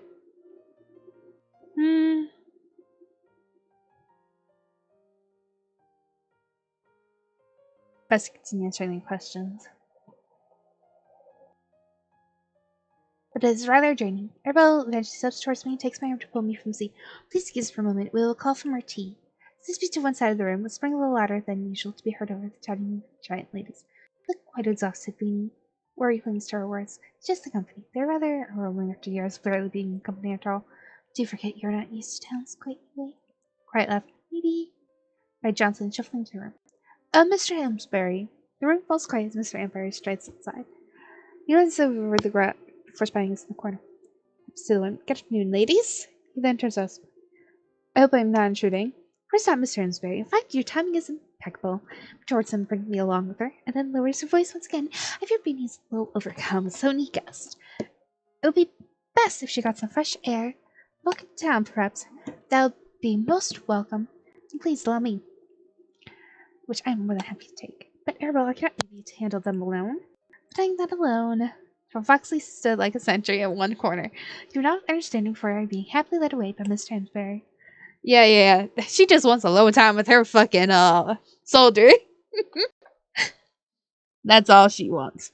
There are few people in the center of town, and I'm thankful for the quiet in here. Much brighter now. You don't mind me saying so, Miss Collins? I am most pleased to be out of attention of such overbearing company. I know how you feel. Though you and Lady Ashbourne are the cause of today's most exciting topic. Jen concern knots his brow, and he then looks away from me as he speaks. Are you alright after I haven't? I'm sure, I heard he didn't intend harm upon you.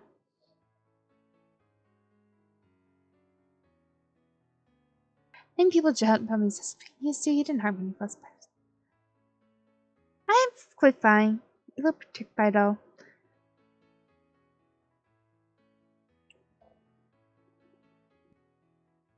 Pigsy and Liz. Magic pigs much easier to fend off than bandits. Both give a laugh and continue walking around. Thinking back on it, he seemed barely interested in stealing. Wonder what he would drive to do such a thing.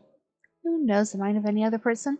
Barely know my own at times. Perhaps simply bored with his life. And that would lead to theft. Good struck with his brow. Certainly stave off the alchemy that can rise from such a humdrum existence.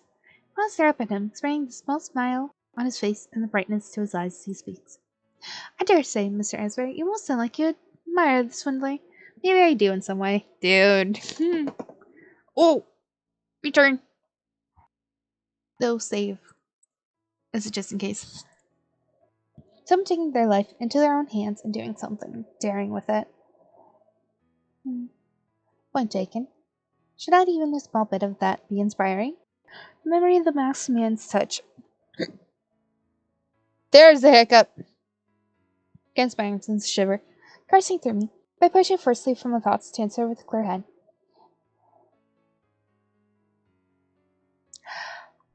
I suppose I see what you mean. There is something to see in what he's doing. He listens to me in confusion, unsure of my meaning. The man wears a mask and hides in the shadow.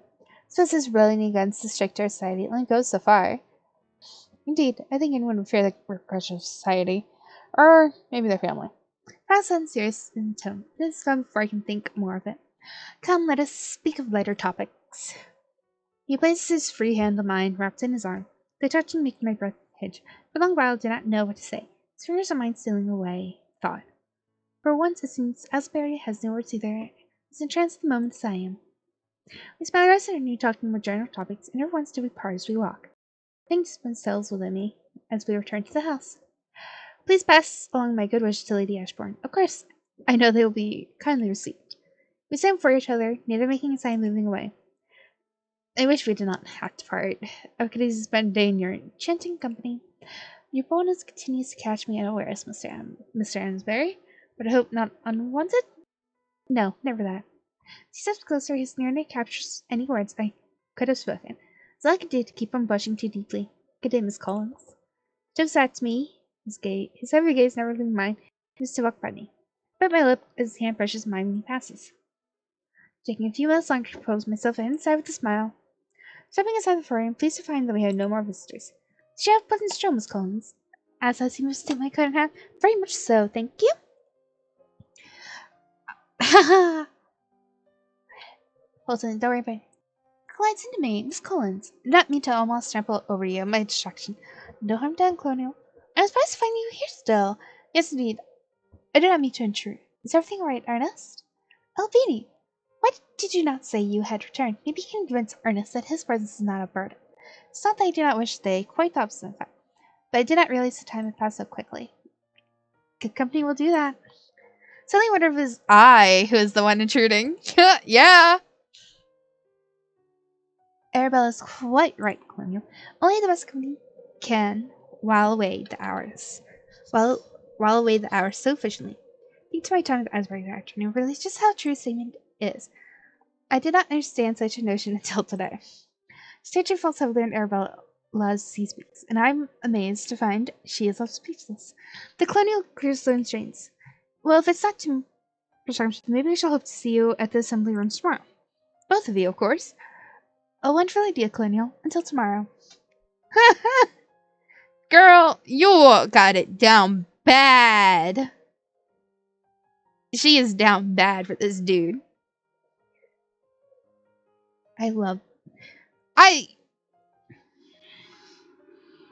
Realization has hit me. And you know what that realization is? This is a stamp. Because I've seen it. It's a good stamp. I use it sometimes too. When I'm trying to make a green background, with, trees and such. I fail every time with it, but still. Realization. Still good, though. It's gorgeous, still. Moves to watch him go, and I hear a small sigh escape her. I give her a sidelong look and smile. Ernest? Well, a flush of pink settles on her cheeks, not even slightly hidden as she pushes a curl of her hair from her face. He has done so much for us in such a short time. We felt it only reasonable to be on such terms. I'm sure. Why do you like me in such a way? I'm merely smiling, that is all. Well, maybe your smile should be turned on the package you received while you were on your walk with Mr. Amsbury. Now was her turn to smile at me in such a manner. I brushed aside her obvious probing, and glanced at the long green box set on the foyer table. I was not expecting a delivery. I moved to the box and reached to untie the deep red ribbon holding it together. Both gasped at the bright, elegant, and rather large bouquet of flowers inside. What a display! Yes, and look, there's a note. In a small green envelope, my name scrawled delicately across the front, opening front deeply at the words contained on the card. It's a true delight to spend time with such an intriguing lady. I will have the pleasure again, and maybe receive that conversation. Yours most graciously, Sadie Swindler. Oh my. Practically faints beside me, her hands grasping the table to keep herself upright. The gall of him! She snatches the note and reads it again. It seems shocked. Quickly gives way to barely conceivable delight, though he does write with such elegant script. How will be center of the talk when this is known? Not that I would want such a thing. Be near you, right? The card falls back to the flowers as she turns to me with true ruin. It's also surprised, really know how to react.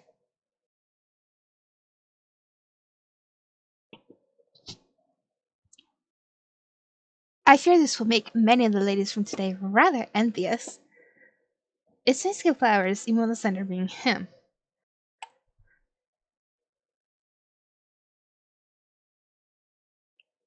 Yep. Orange went in their ear. But for Miss Lynn, they're upset to tear you from during the splinter this display. For Jelly pulled the large bunch of flowers. Bags a wee sweet friend. She does. Johnson! Flowers hurt her nerves. Do we have a spare vase? Just one or two, Lady Ashmore. Cheerful smell. Sweeps away with the flowers, trailing the beautiful scent of them behind her. Johnson moves to click the box, frowns settling heavily on his wrinkled brow. Something the matter? No, it's just that. Yes, the mark on the box recognizes the origins. Brushing a few stray yellow petals aside to look at the emblem he's gesturing at. Lady Ashbourne was correct. The flowers came from one of the most prestigious florists in town. It was a favorite of your father's when he courted your mother. I know for a fact that they did not collect orders without gathering information from their customers. You believe they may have a record of who sent these to me. It is possible, Miss Collins. Thank you, Johnson. His bow his head. Mwah, Johnson, you're amazing. Collecting up the box and shuffling away. Then I shall go tomorrow and see if I can't get to the bottom of this whole affair. My mind decided and moved back to the drawing room to wait for Arabella. Next day I started out towards town, having left Arabella with the promise I would not forget to meet her in the colonial as soon as possible. The voice was one I had passed many times without thought, no inside his friendly play. She informed me the customer did. At last he can attend Victoria Vici's wedding. Oh, hold on, I need to see this. Sorry, hold on. Hold on.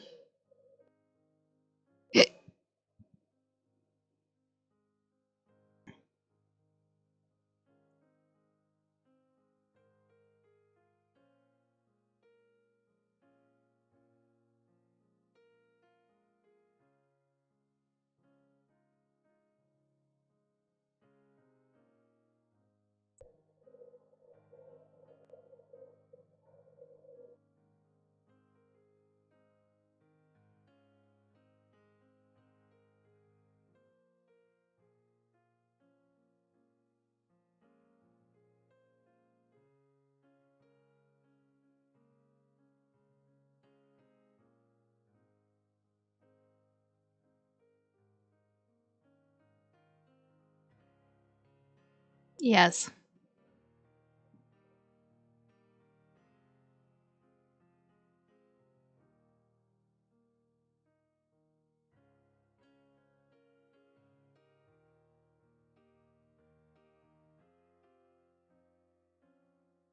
So there's now a mod. I wonder if it's alternate wedding. Let's see. Alternate wedding. You got something you're supposed to deliver, your hands only. Greetings, come to mention that you have heroically dealt with the Dark Brotherhood. Oh, dear God. This is a great step in making Skyrim a safer place. We would honor to meet you. Both of us are getting married, and the reception will be public soon at the Temple of Divine Solitude. A healing wedding. Invited and Asgard's no shot at the Temple of Divine Solitude. RIP!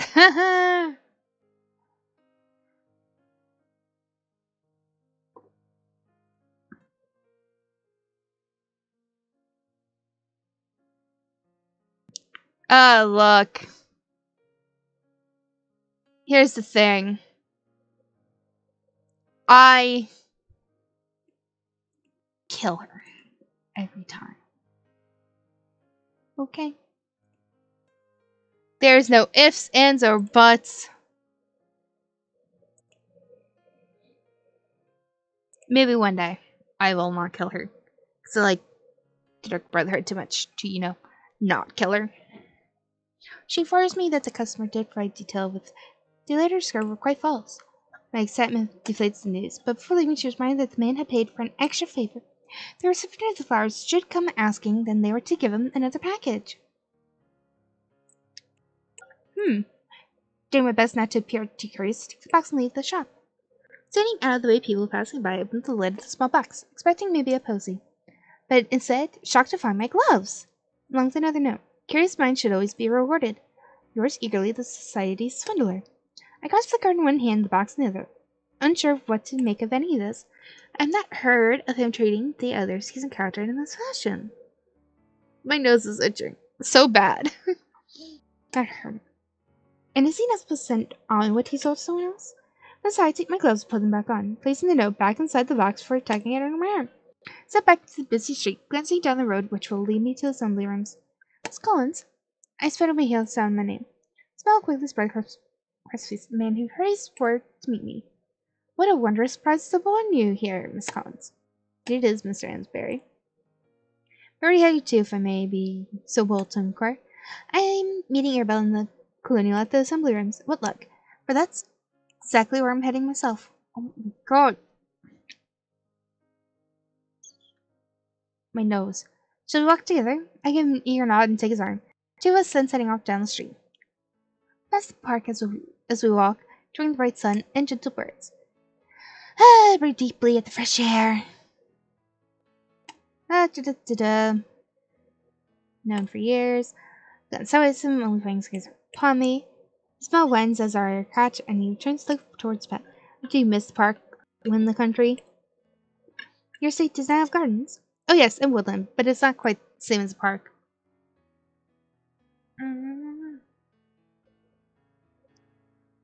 A park is a wonderful place for meeting people in subdued settings. You do not like the society of town, and yet you miss it when you are in the country. You're a most confounding man to figure out. Really. Well, I humbly apologize. It's not my intent to bamboozle. Especially not you, Miss Collins.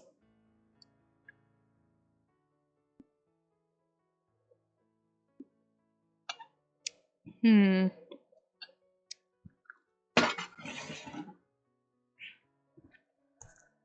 It may not be your type, yet I think you enjoy it.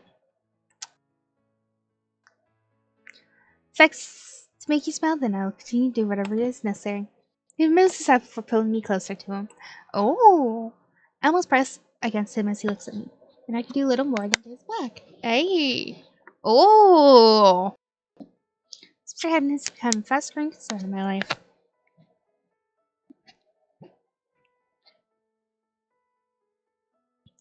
Racist overcomes him, and I'm struck by the weight of it as my heart thuds in my chest. Eee. Seriously, he's supposed to have blonde hair. That is not blonde. I smile, hoping you will not see how off balance his words have left me. That I shall do my utmost to see it happen. The moment hangs between us, even as we continue walking on, ready allowing me to catch my breath. I believe we're not far from the assembly rooms. Suddenly I wish our destination were much further away. The assembly rooms are as busy as expected, if not more so. Asbury leads me to the main room where we are greeted by the heat and noise of the gathered crowd. Boo. I believe that is Lady Ashbourne over there. He gestures to one table beside where Arabelle and the Colonial have managed to find space. She gives a cheerful wave as we approach. Oh, Beanie, you eventually joined us. You found Mr. Amsbury. How wonderful. Please sit, both of you. Ah, we did say taking place beside each other on the uncomfortable wind seats. Though, barely do we manage to take our seats when then an excited voice calls to us.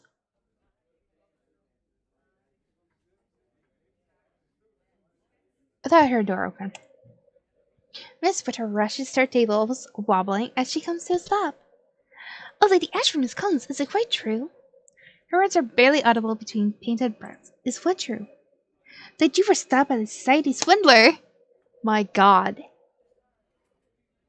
Her voice becomes almost breathless as she says the masked man's title. Miss Colonial Foxy does not seem to appreciate the girl's obvious enthusiasm. Ah. Now, here's the thing. Do we talk about it and make Foxy unhappy? Hmm.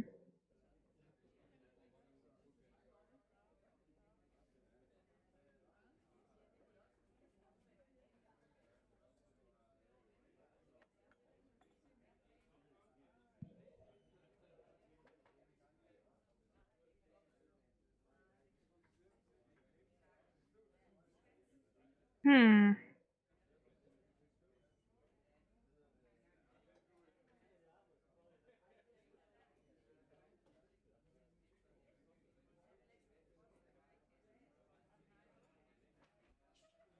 Hmm.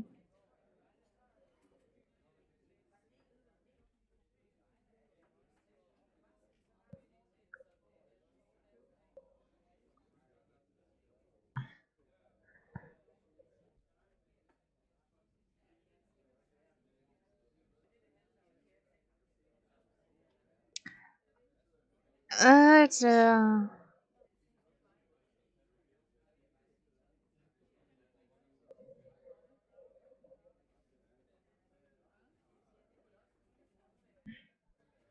seeing.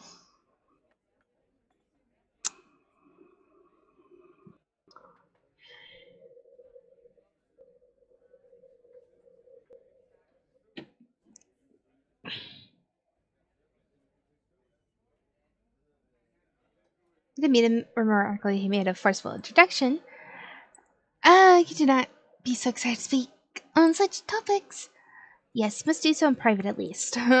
We get gentle laughter, hoping not to catch the attention of those around us. But you must tell me something more. Rose her eyes, and I can see she's eager to participate in this line of cards. Well, the man in Beanie's gloves' payment. He did on mine. You must be. I had to glance away. Fear I had felt my encounter with this ruler. Long ago melted the lingering memory of his gentle touch. Well, Oh! My words were cut short by the sound of a door snapping shut and a pair of heavy footsteps echoing the following shocked silence. You there. Trained on Mr. Tinder as he marches towards Mr. Alston. You are wearing my hat. What an enjoyable, familiar scene this is becoming. Mercer gives a quiet chuckle while the rest of us watch in surprise. Mr. Tinder approaches Mr. Alston, who shrinks back a little but still attempts to look unaffected. Yes, that's yes, that's definitely my hat.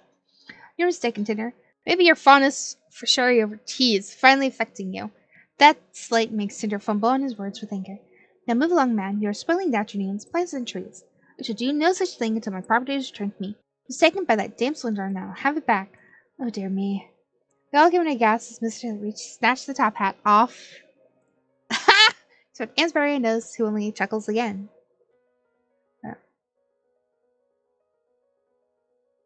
Hmm. See my continue to scuffle and we can only latch on in confused shock.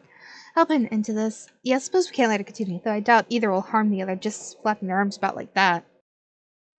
Throws me a spell for following Foxy towards the two men to break up the spat. Oh, how exciting!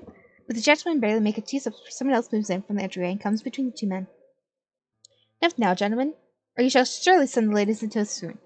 I do not believe either of you should wish to be the cause of a woman's distress. He stands proud against the eyrie of the men, his voice deep and his words spoken with great authority. Aye! Two men glance at each other before giving rain looks. Very well, I'm sure your dispute can be further discussed in a private setting. Bearing more than a few cents, the man diffuses the angered scene. He pats the man on the shoulder, a subtle indication for them all to move to a quieter corner of the room. Majority once again floods the room. Most conversations surprisingly have returned to what just occurred. Who was that stranger? And both those me a resigned look, both of us realizing the strength has quickly been put out in Miss Witter's mind. I don't know. I've never seen him in town before. He is most dashing, is he not? Only there are few who could deny that. I'm sure my aunt will know who he is. I shall do my utmost to find out. Before either of us can say our goodbye, Miss Witter scuttles away through the crowd. I barely remember what it was like to be young and excited by the world. Miss Witter certainly seems to have an abundance of enthusiasm. I'm sure she's most pleased to share with you. I fear even I cannot contain such exuberance as hers. Our jesting is broken by the return of Asbring and the colonel along somewhat new. Miss Collins, Lady Ashbrook, I hope you'll allow me to introduce my old best friend, Mr. Montfort. Let's up to Miss Montfort, men telling Bubbles as we remain seated at the table. He expresses a rest before he dips into an elegant bow. I'd like to meet you both. He strains himself back up, polite smile now on his face. I do hope my interference in the earlier dispute did not make a bad impression.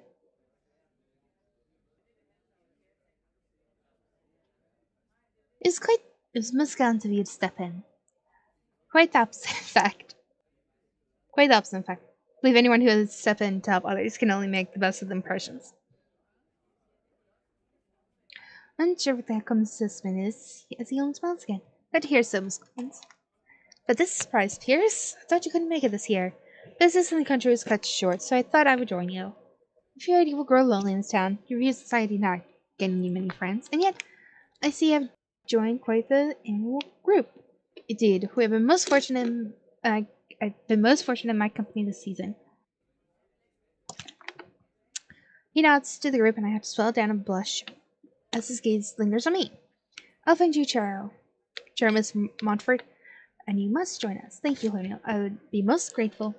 And with that, the group of us settled down to enjoy an even more delightful afternoon than the one we spent at the picnic. The hours dwindled. We finally leave the assembly rooms to head home. We decided to pass through the park, enjoying the lingering heat of the sun before evening settles. Everyone in the Colonial walk ahead of us, as becoming their custom, while Asbury, Montfort, and I linger behind. Mr. Amsbury happily recounts tales of his childhood spent with Mr. Montfort, while Mr. Montfort assures me that he is nothing like he was his boisterous youth. Come now, Pierce, there must be a little bit of rascality left in you. I'm sure my mother would go into hysterics should she ever think as much. Agreed. Do you have a house in town, Mr. Montfort? My family does. Oh, nonsense, man. That manor is far too large for you to run about in alone. Excuse me, that was a hiccup. You should stay with me. Miss Park gives his resigned sigh at his friend's suggestion, but it seems only so he can attempt to hide a smile. You would unlikely let me hear the end of it if I do not. So yes, I shall move my belongings over. Haha! It will be just like when we attended college. Oh, I do hope not. Cannot stop my laugh as I watch the two interact with such ease. Reminds me so much of my own close relationship with Arabella. And where are you lodging, Mr. Asbury? My family owns one of the town houses on the Crescent. The Royal Crescent? Both sudden halt and question makes us all flinch. Asbury recovers from his surprise and I look broadly at her. Yes, we had it for a few years. Oh, I've always longed to attend one of the gatherings in a house in the Crescent. I hear they are most splendid. Then I cannot disappoint. I shall hold a slick gathering in the middle of the season at my house. One that shall congratulate all who have made it so far without being overcome by the tedium of society. Should not joke about such thing, Lawrence. The gatherings are the boredom, neither if you wish to uphold your family's good reputation. Will claps her hands together in excitement, ignoring the men's continual banter. They shall hold you to your word, Mr. Amsbury. Why do we not discuss details? Because an ear to nod moves back towards Colonial, ready to talk further on the matter. Before he moves away, he clasps her as he looks back at me. Oh.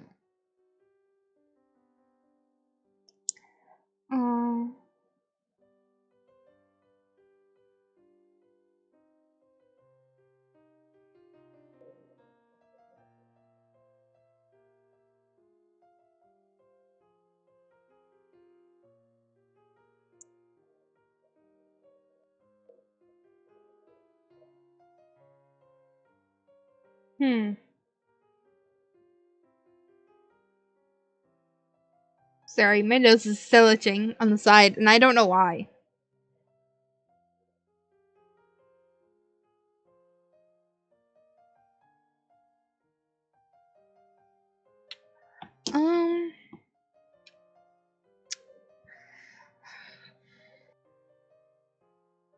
You shouldn't do this just for her benefit.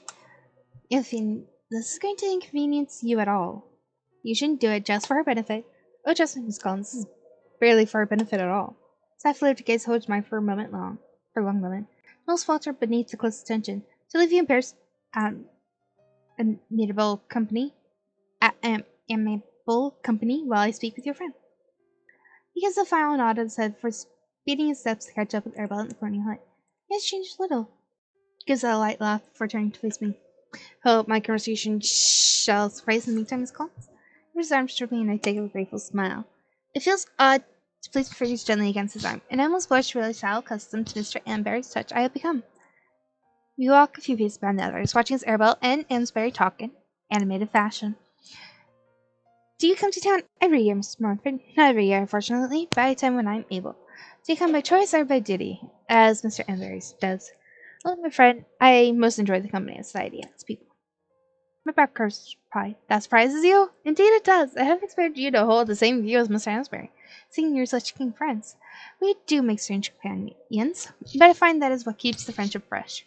Such different views can keep us awake at all hours to try to convince the other of the merits of one thing or another. We're nearly always at oppositions on the most topics. Would be Miss Collins? For around times that you're not a fan of society's confirms yourself. To his surprise, Lawrence has formed such apparent attachment to you. You hear a few words of his statement. You believe he's formed an attachment to me? Do you not think so? I did not realize it was supposed to be a secret. Certainly not one for keeping things quiet if that's what you had preferred. Maybe it's that your intentions are not the same as his? Guy. It is so short and acquaintance, I think it's too soon to tell. I am pleased to hear it for Lawrence's sake. Small smile first eating our steps. Let us reach the others and join with whatever eccentric plans they are certain to have concocted. With a small laugh, I agree, and we hurried our steps to catch the others. Yo! Mr. Moffat excused himself in order to arrange for his belongings to be moved to Anne Barry's house. Only for us, I'm more than a little thrilled to find us paying off. Mr. Barry's and I speak on topics I've never discussed with anyone save Arabelle. Current literature, theology, and politics. He listened gently to each of my views for giving his own. Not once does he miss anything I have to say.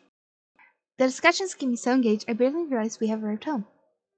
Well, your interest must have led you to have heard of a new trend of novels. Quite scorned some of them. Tales of eerie castles, ghosts in chains, dark secrets, even romantic highwaymen. My father has read any books of that nature from the house. My sister and I managed to sneak in a few. We do not think that this kind of literature really wants to mind, as others believe it does. I think that first mention is a valuable commodity.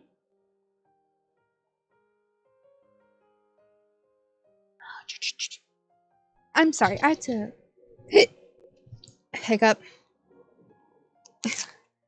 I had to hiccup. I'm sorry, I had to hiccup.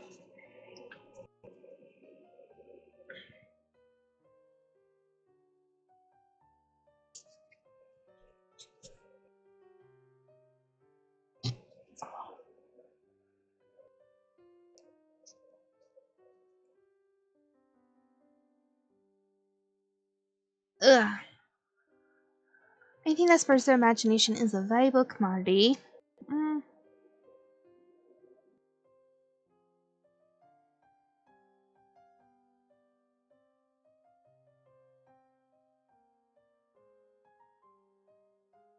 I like to state one thing.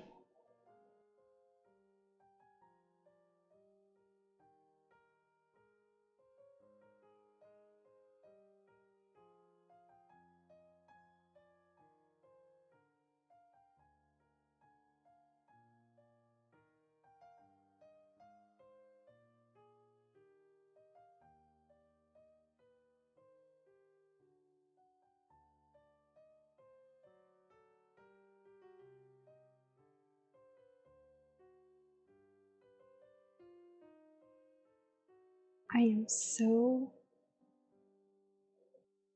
done with people.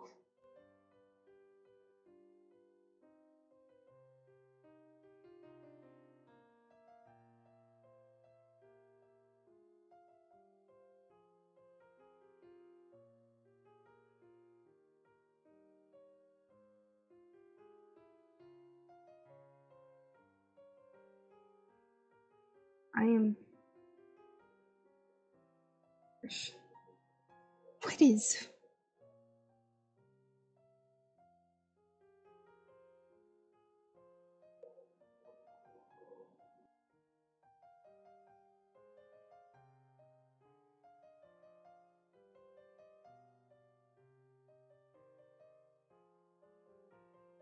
I need to figure something out. Hold on.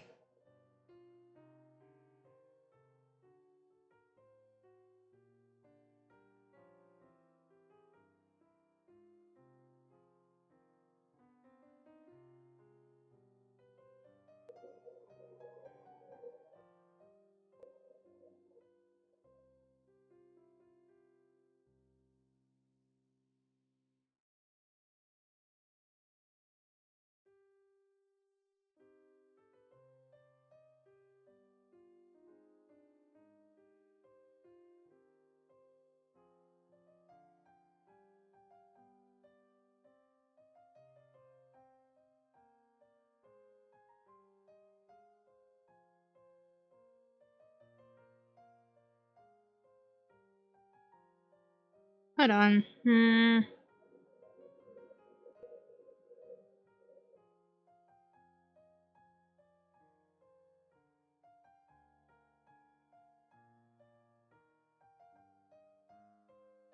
What the?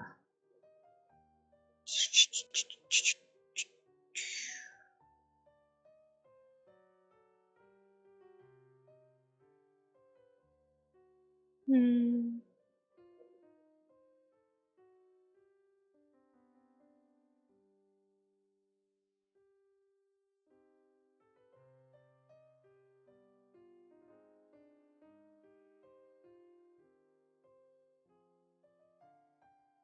Hold on, I'm just like trying to figure something out on my thing. It's just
alright, hold on.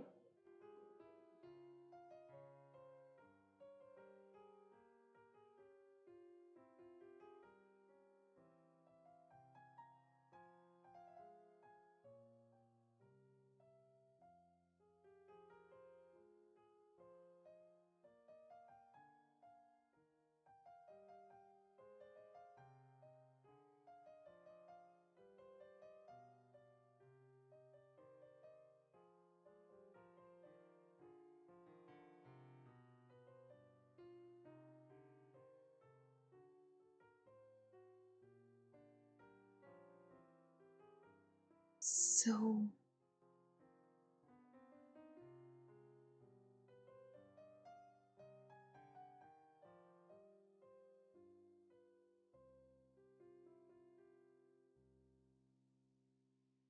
I'm so done with I'm so done with Minecraft people. Even though I play Minecraft, I'm done with these people.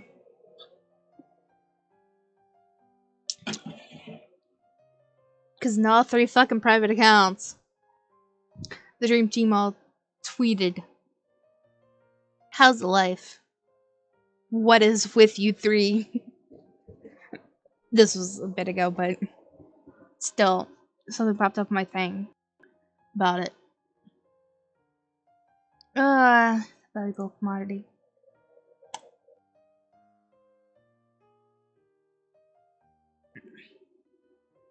Haha! How else will people travel to town on foot now? Could I? That is true. Kept me from meeting you. Ooh. Glad you think you were right all along on all things. Busy engagement, always, Miss Collins. Oh my god! Heat air that clings about us, and then a small breath through parted lips, and the watch's gaze drops to them. Would you allow Beanie? We should really let gentlemen be on the way. At the sim club from Airball, take a stumbling back from Sims, moving from my wits. Oh, of course. Get a moment from my thoughts. Good night. Good night, Miss Collins. I truly hope to see you soon.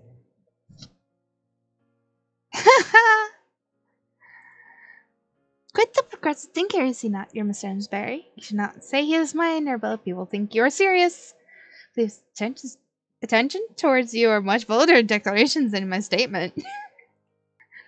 This wonderful man comes from a good family reputation. Just be careful not to be swept up in his way of thinking yourself. Society isn't quite ready for people with his mindset, and I would hate to think of you gaining the annoying society for his sake. You worry too much for me, Arabella. I have known him so short time, nothing serious is yet to come of it. It takes only a moment if it's true, Beanie. He's inside and quite chill to let the presence of Colonial Fox keep me warm. And you worry about my reputation!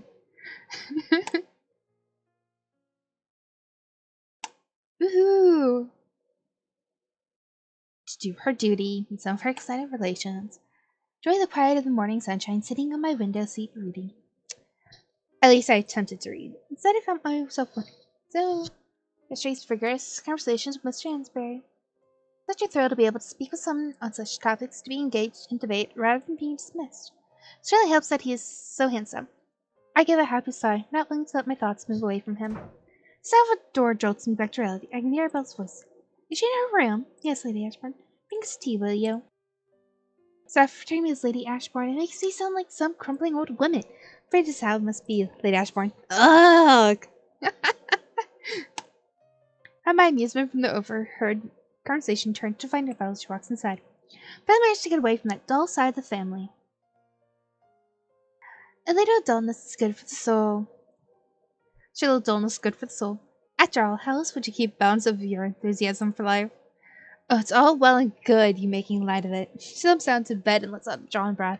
But you're not the one who has spent hours talking of Cousin Frank's new hedgerows? At least it is done and over. But I do need some way to brighten my spirits again. How about attending the event hall this afternoon? There's quite a gathering to be held there, if I remember. There'll be little point in me refusing with there when you have that look about you. How well you know me, Beanie. We'll have tea, then set off. She stands from bed, glancing into the mirror on my desk in order to sort her hair a little. I do hope my cousins won't be there. She saves a smile on her lips. She leaves the room. That afternoon, we make our way to the event hall, where as busy as Arabella predicted. This is much better than reading in her room all day. Bottom someone else speaks first. Reading. The turn find Mr. Asbury and Mr. Montfort approaching. Hey! Suppose you were wishing to spur your imagination? That was how you so eloquently put it, wasn't it, Miss Collins? Indeed, it was, Mr. Ansbury, and yes, the book was most enlightening to my mood. How well is it to find you can remember my words with such clarity? Dad could ever forget anything we speak about. Lawrence, we have not yet greeted the ladies formally. How right you are, Pierce. Good day to you, ladies. To the north. Yeah! Both here today? I had to meet some relatives this morning, and the engagement bled into the afternoon. Well, you're here now, and this is the important thing. Should I escort you into the room? You'd be delighted.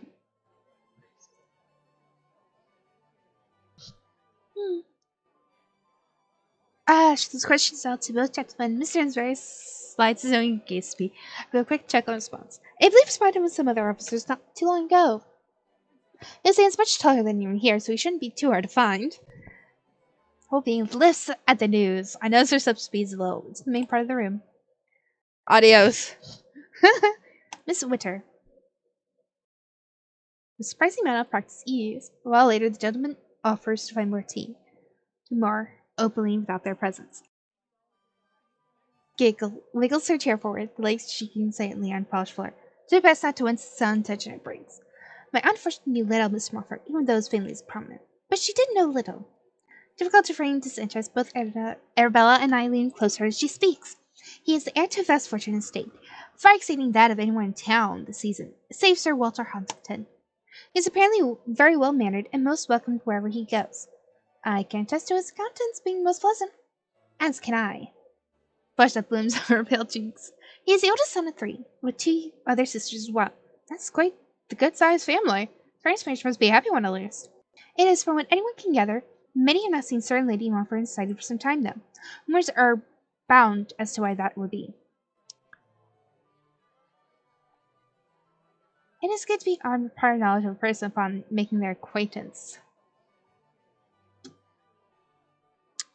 I don't think idle gossip is a fair way to learn more of anyone.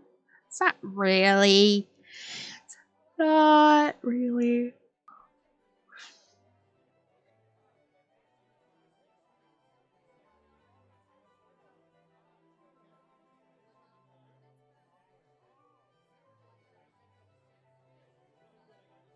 Yeah, it's good to be armed.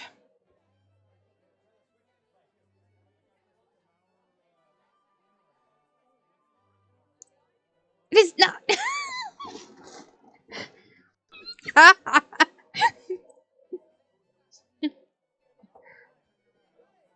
Wait, you must make a joke. I do hope not.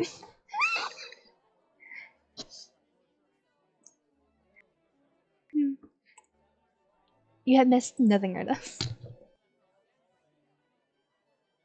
I suppose it's best return to my aunt. Miss Winter is no longer to join us. You need sound quite so relieved about it, Pierce. I did nothing of the sort. I fear that polite refinement will stick.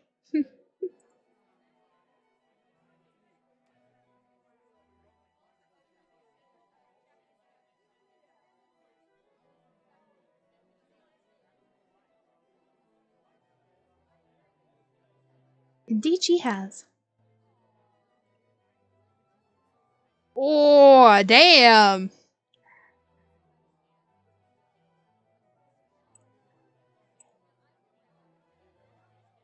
Maybe we should catch up, Lawrence.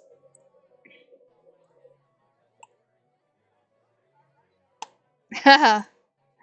Ouch.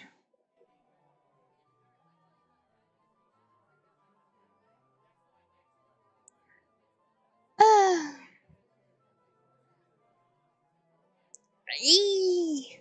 Such tales would never be a bore.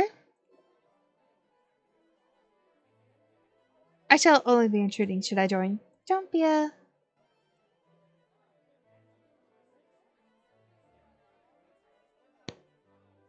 Huh, how odd.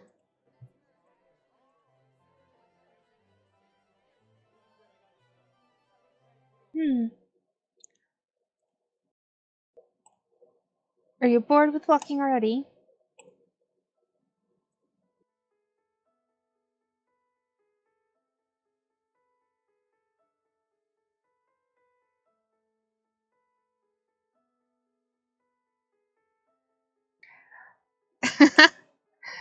He keeps holding my moment until we must left. Like laugh during the quiet company of each other.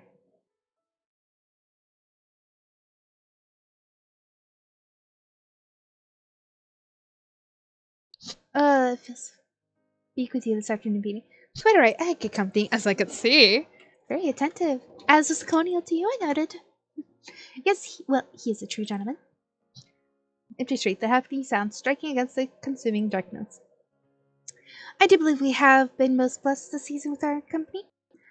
And what great happiness it is to see you smiling such beauty. Seems far more liberal in his thoughts than I will like, but his affection seems truly genuine.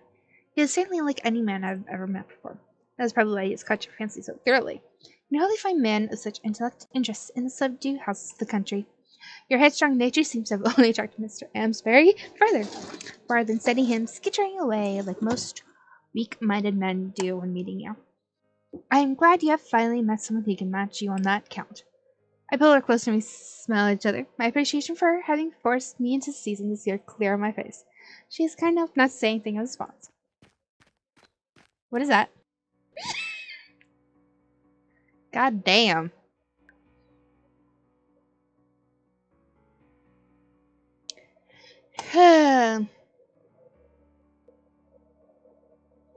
You must once what you possibly hope to steal now. By mine? Fear rather than excitement. Quite the hat, my lady. Almost felt this is yours, sir.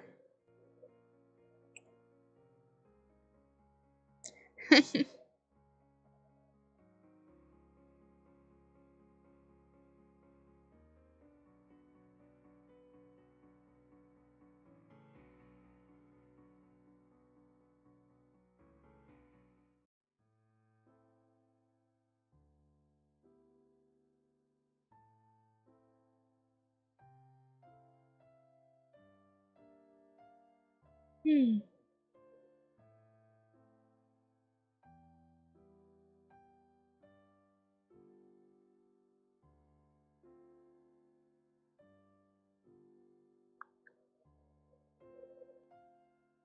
Hmm.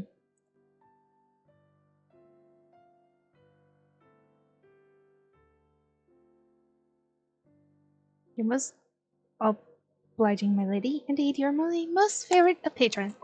Patron. What else would you prefer I call you? Nancy's eyes beneath. I can hear the teasing in his voice. Press my lips into a tight line before I say something I may regret. Think of my answer, won't you? I'm most certain we'll meet again. Takes 5 steps back and I take a deep breath. Enjoy the rest of your evening. There's a goodbye with my own hat for disappearing down an alleyway and is lost to the shadows. Beanie. And I'm ashamed to realize I forgot she had been stood nearby. He did not hurt you? That's the question, but I can hear there's less burning in her voice than the last time this happened. I am unharmed. I tell you, Beanie, I do not care for the way he seems to have singled you out. I'd still earnest of this. We shouldn't worry. Come now, let's get you home into the safety of bed. My god.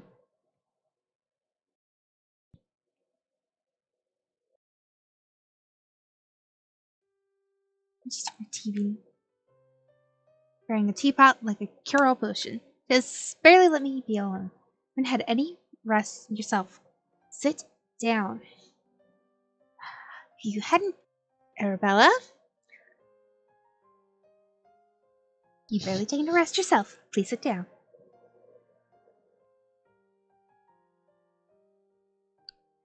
You're kind to think of me when it is you who must be so overcome by what happened. I just want any unease or last night to be said. You need not worry about such a thing. I'm unaffected. I know that, and I admit I do not think he wishes violence against you, but I'm still concerned over his favoring you in such a way. I keep going backwards. I cannot believe it is a good thing to catch sight of any man such as he. I promise you it's not my intent to do so, I know, but it still seems to have happened. You're more than even my family could be me. But you're more than even my family could be to me, Beanie. I just wish for you to be safe and happy. Her brow creases in seriousness, and I cannot help but be warmed by her heartfelt sentiment. I place my hands on her and smile, hoping to relieve some of her tension. Oh, enough of that. Come, let us eat. Oh, I should have hidden this. I apologize. There is no need. I have a good friend who works at this paper. Should contact him and tell him to start tell him to stop writing such gossip-laden stories. Both wait for a moment until Johnson walks in. Familiar cape, Colonial Foxley to see Foxley.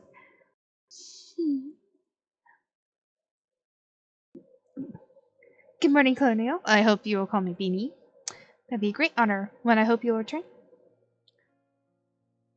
What brings you here today, Ernest? I had heard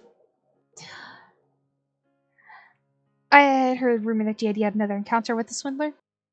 My word, news truly does spread fast in this town. Even it's true? Then it's true. It is. Look at me, your concern once again returning. He took Beanie's hat. Been there, my duties to protect. You cannot be everywhere at once. Even as you wish it. Well, no, you're right, but still. As you can see him quite well. No harm done. So I should not be so remiss again. Yes. Keep them in place. The best of my capability vow to keep you safe. So I'll attend the functions you do and escort you back from all of them. I will not let any misfortunes fall upon you ever again. We so far felt so full of promised motion that I feel pain in my chest. Sisters stare at each other, silence heavy. They are laced with unspoken words between them. As quietly as I can, I tiptoe from the room, though neither pay me much mind.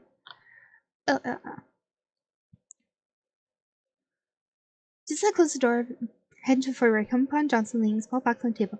What's that for, Johnson? Which brow arch is for you, Miss Collins. Curiosity forces my feet forward, and I find a small pink box. Inside held together by a fine lace ribbon. Thank you, Johnson. Bow then shuffles away. When he's disappeared around the corner, I gingerly pull out the bow, which unravels. And I stare at the sugar-dusted sweets inside, each contained in their own yellow paper case. Oh! I'm not shocked to see a note. People call me a thief. I wonder if it's you who has become so.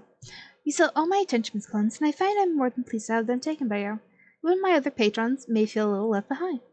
Yours eagerly, Society Swindler. He knows my name. Huh. Top one I recognize from the same street as the forest. Glancing back towards the room, seems Arabelle and the Colonial are not missing my company. So I tug on my cape and leave the house to make my way towards the center of town. The factory shop with the same emblem is 4 doors away from the forest, and I head inside. The young man greets me and answers my question about the parcel without hesitation. Once again, he has no certain detail on who bought the package, but he was also going to give over a parcel should I come asking about it. I take the large circular box from the man and give my thanks before heading into the street. Scurrying to the shadowed edge of the street, I eagerly tear away the ribbon, holding the lid of the box, so I shouldn't be too shocked for my hat led inside. The article kept pristine by the silk lining of the container. But the note lay on top. The same words embezzled on the cream card that had been on my gloves. Curious minds should always be rewarded. Yours eagerly, Society Swindler. Should I tell Arabella? No, she'd just worry herself into hysterics. Or excite herself into them. Shake my head thought and slipped the card back in the box. So I make my way, almost bump into someone. Oh, excuse me. No, it's my fault. Mr. Asbury, it's Collins. What a delightful surprise. Alright. Once is a coincidence, twice is not.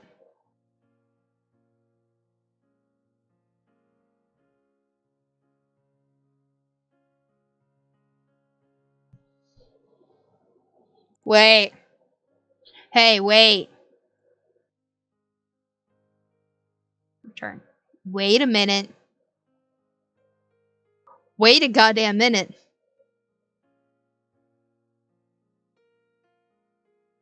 Is he the swindler?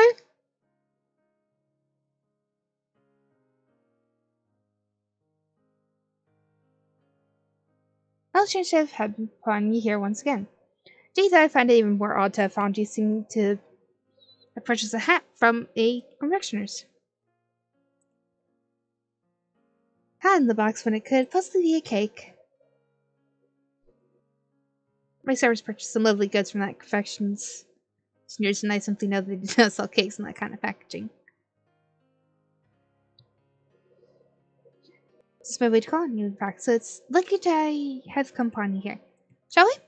He is the swindler. He's the fucking swindler!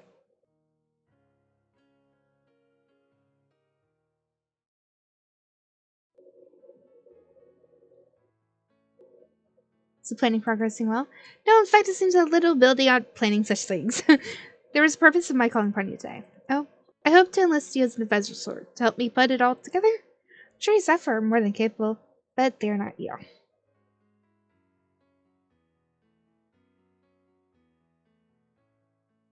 See.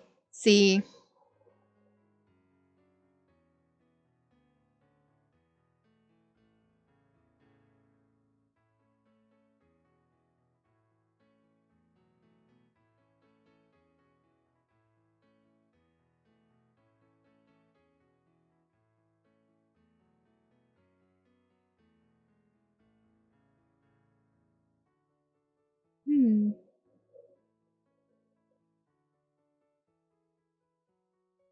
Nothing make me happier. And I truly wish for nothing more than make you happy, Miss Collins. You tease me again? I assure you I do not tease in this. Hmm. Game preparations at my house. Alone? Far from it, unfortunately. My father has given me the service of a chaperone. I'm sure Miss Peaks will be overjoyed to be put to some use, rather than having to listen to more Pierce exclusions over society's company. He laughs and pulls me a little close, hands finding mine tucked into his arm. I'm now most looking forward to the coming weeks. That is adorable.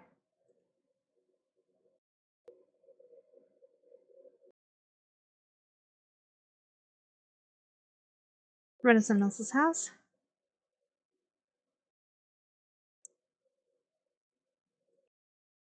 And the next week I feel coming up in the house we can help prepare properly. Really should require some better lighting. It is bright enough with sunlight, but your guests may find it more difficult as evening falls. Can you focus on the task at hand? But do so when you're so much more distracting than anything else. Miss Peaks would not favor such talk between us alone. That I am most grateful she is not here. But I apologize. I ask you here to help, and you're doing most effectively. So note down better lighting. Would your family be pleased to know you're holding such a fun? Most certainly. But I wonder if my father would not kneel over from shock. That I would make an effort in society at all would give him false hopes that I might try harder in the future. What of you? Help me with this, we shall be getting some favors amongst our peers. I'm not sure how to use that favor. I'm not doing this for their benefit. Be surprised you to learn I'm not helping with this for society's acceptance. It doesn't surprise me at all, considering the way you have shunned them all so far this season. Something Arabelle would not be pleased to hear. Obviously, your friend's opinion ranks higher than that of society's. Of course. Good. Indeed, it is our friends that help make us the people we are. It wouldn't be so boring if it weren't for Pierce's most studious tutoring. Feeling half as humorous as you think you are, Lawrence. We may be doubled over in laughter. No, you find me most hilarious in private company. I loathe to agree as such, but you are quite right. I get this list to the staff. It won't be a few moments.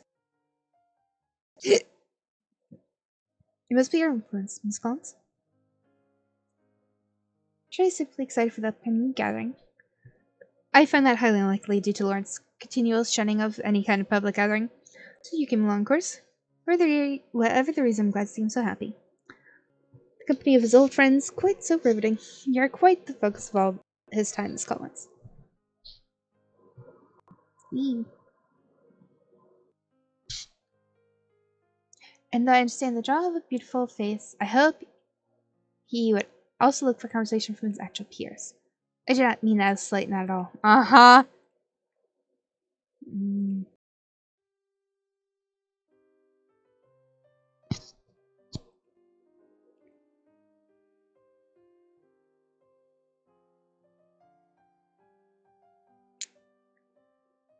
Grown dreadfully heavy.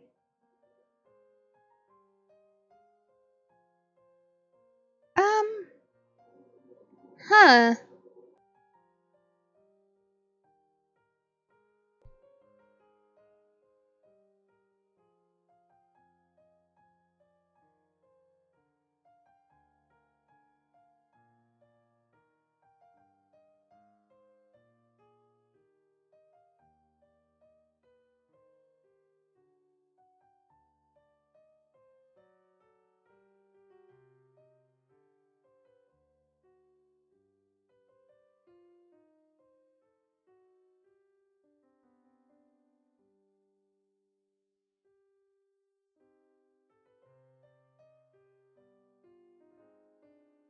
Did I tell him?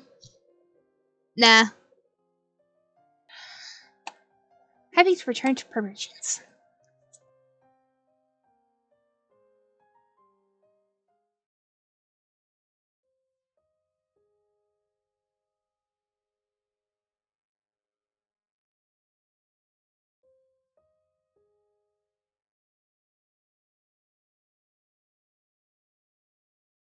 Hmm.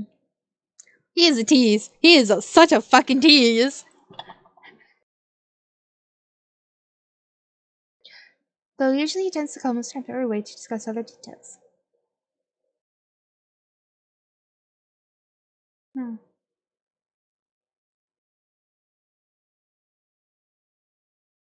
Me. Hmm.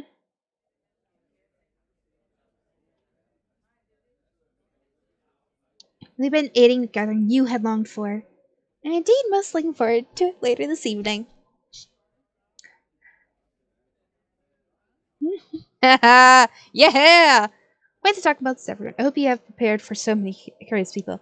I hope so as well. Hmm. Hmm. Aw, ba-ba-ba-bum.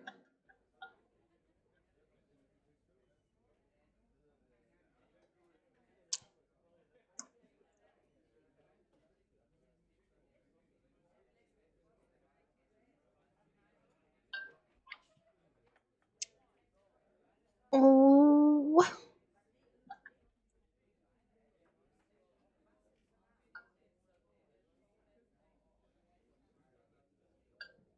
Huh.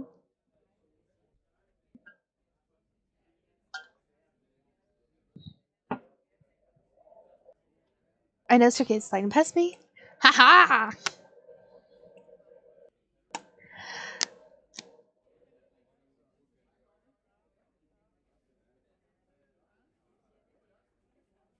Huh. It's been so long. It has. No one has heard a peep from the bandit in a long while. Maybe he grew tired of this game. Thought you have grown with someone else, and simply realized his intentions will not work. No matter how many flowers or sweets he sends. But enough of strangers. Are you seeing strangers today? Yes, I'm headed there soon, in fact. Maybe Ernest and I could collect you later and we'll walk home together? A wonderful idea, Arabella.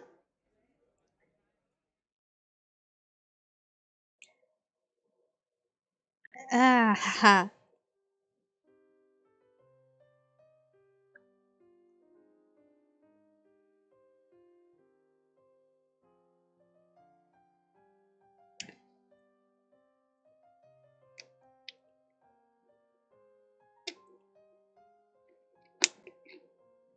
Ah, he does not like me.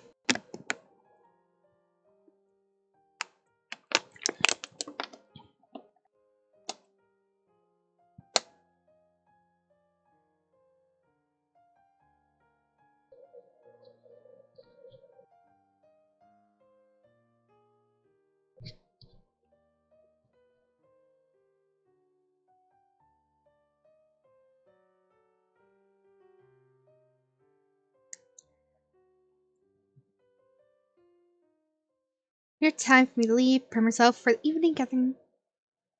So long, Miss Collins. No, none needed. Last minute preparations aren't needed. Thought Pierce would be keeping company. His Mothbat had only just left to ready himself for tonight. Also, I shall make the most of the time we have together. We should really make our final checks for tonight. Oof, oof, oof.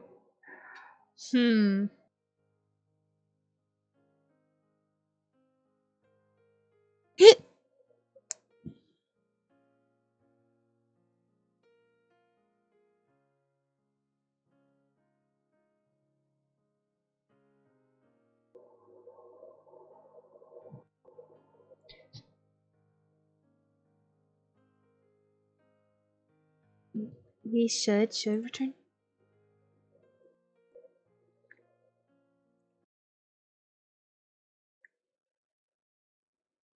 Oh, wait, what? Wait. Really been most obliging to help me, Miss Collins. Indeed, you'll be my most favorite guest tonight. Oh, I summoned back Lila's memory of Swindler's words. So much Mr. Amber flashed into my mind. You're right, are you ill? No, great, fine, thank you. Could be. No, that's ridiculous. Seems the better lighting was forgotten. Oh, I see, you're quite right. We retrieved one of the other candles for your servants. I'm sure they will have enough time to buy some matching ones for tonight. Son dear, but I did give the staff a couple of hours to themselves for the event. This was generous of you. Yes, but it seemed it was a little remiss of me not to think ahead. I now had no end to retrieve the candle. Mr. Ansbury, we are hardly incapable of completing such a task ourselves. Step onto the sofa and balance against the arm, reaching up to retrieve the candle. It is thankfully a low-hanging chandelier night, practiced enough in this ever with many of the staff family state being too old for such things. Miss Collins, it seems for one I'm the one to shock you. Say steps and move off the sofa and back to the floor. And feel a pair of hands wrapped around me. You continue to surprise me daily, Miss Collins. But please do not risk yourself on my behalf again. It was hardly a risk, just a candle. What would it be like to live with you every day, I wonder? Is it something you think of? You cannot fathom how many hours I have spent thinking of such a life.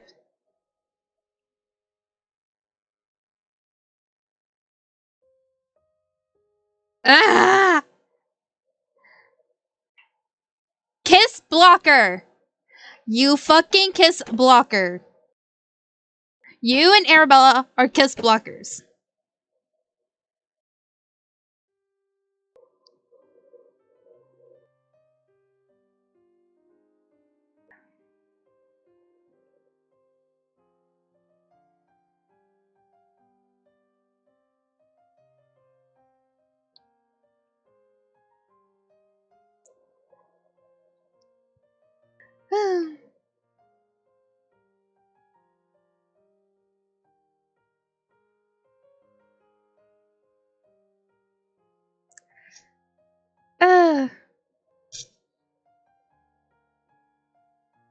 I'm just glad I'd be of use. Ah, there's.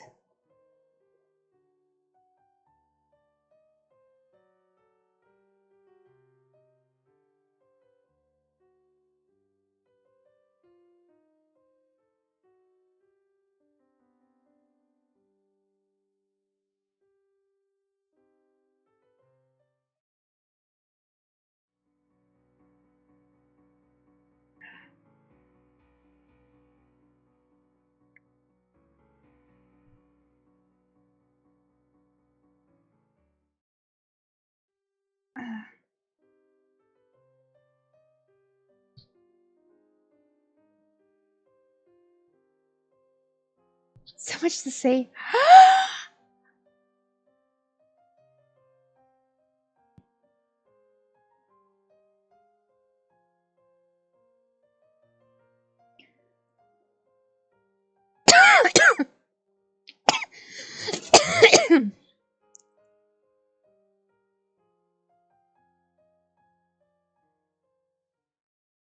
Huh.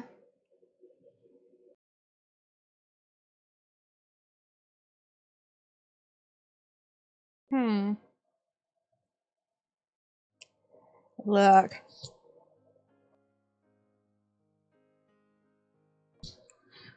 Hmm.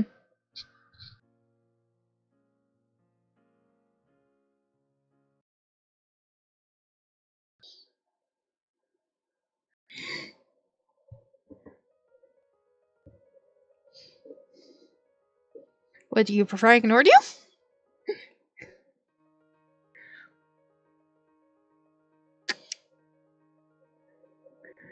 That little fucker is the society swindler.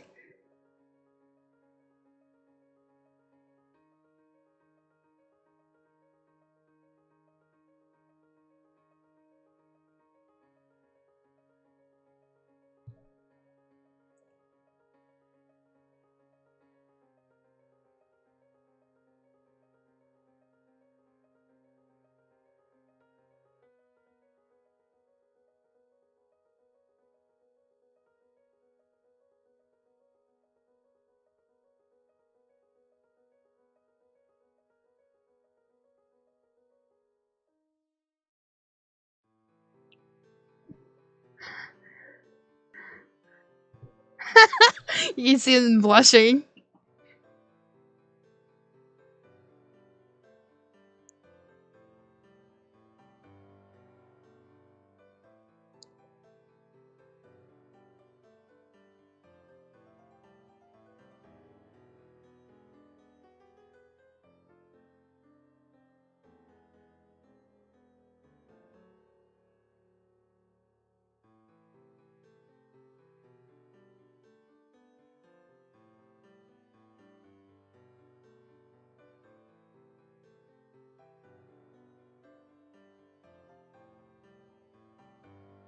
Hmm.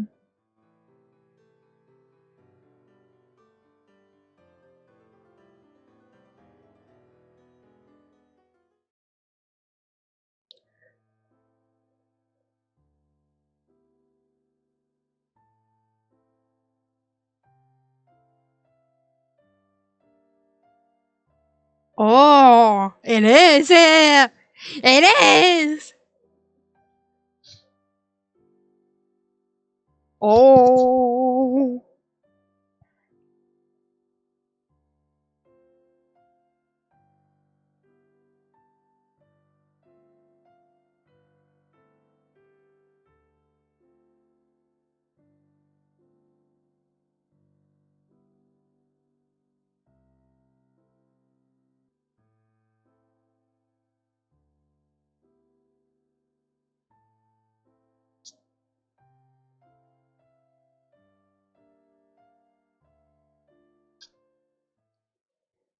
Oh.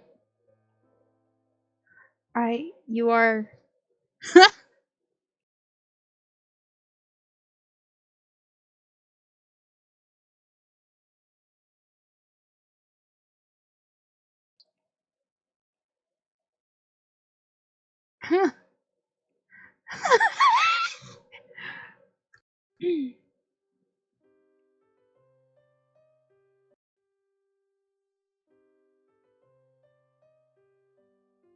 Huh. Girl, it took me a bit to figure it out too.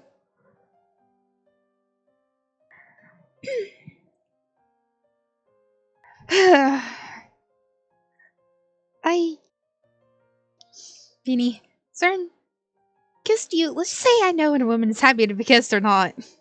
And you look far from distressed. It's really exciting, but I had to give my word. Cautious best friend, these kinds of infatuations can lead to terrible outcomes. There's something you have to know.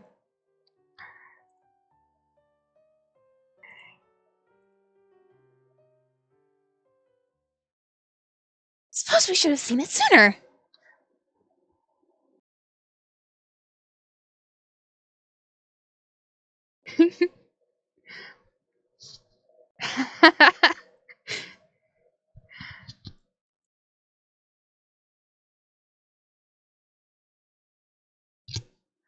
Hmm.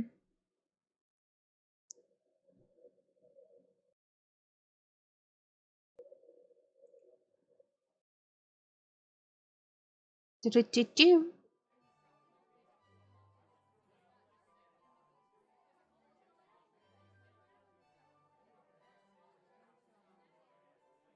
I thought she's in the drawing room. Haha.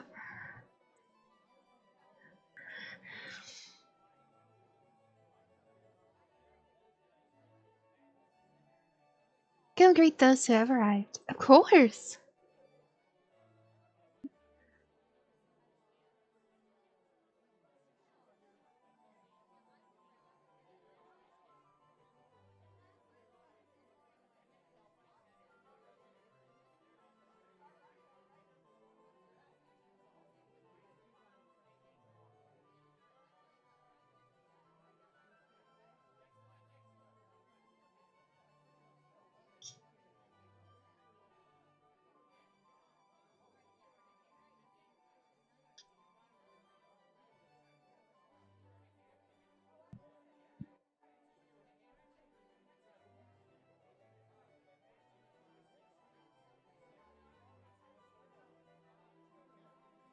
Oh, it's so cute.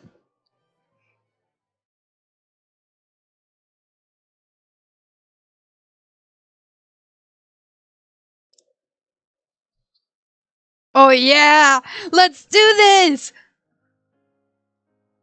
Yeah, we're gonna mess with him.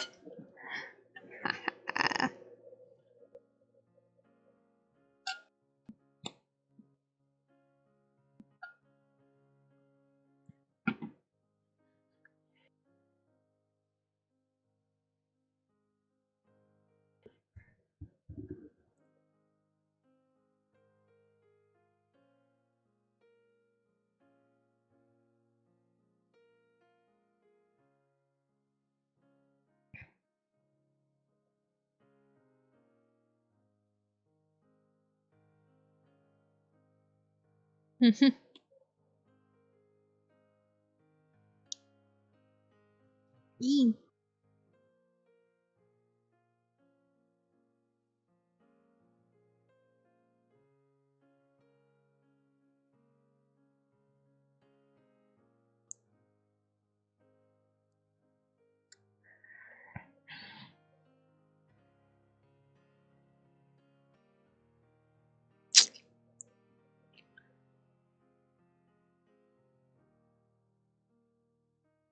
It's what any thief wants.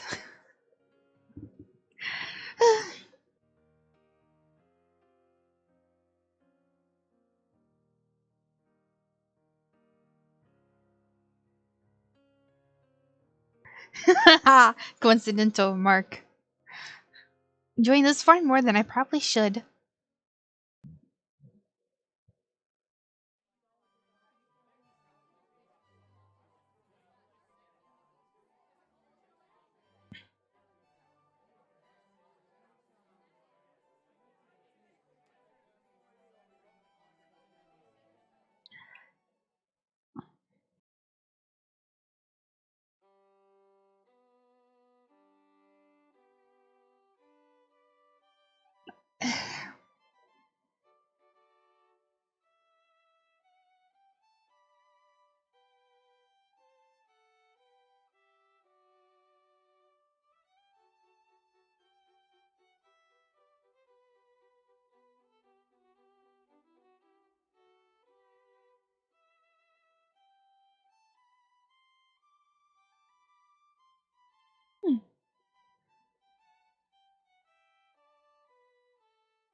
Curious minds should always be rewarded.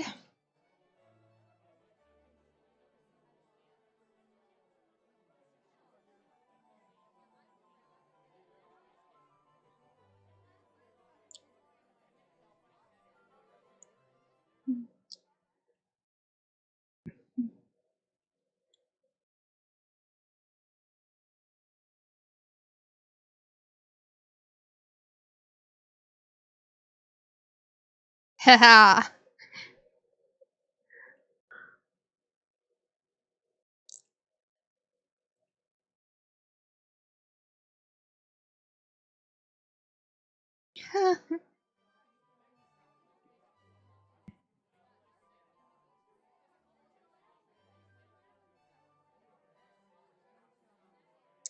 Seriously.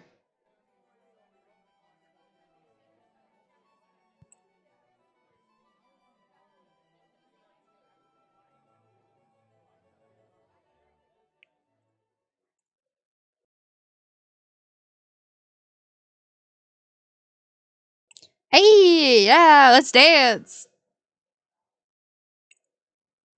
Whoopa ba da da.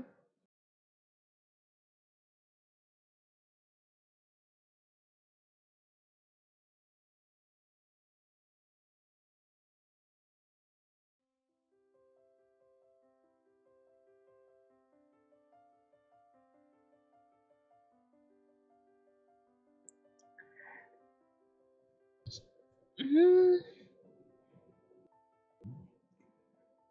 it's a good way to build.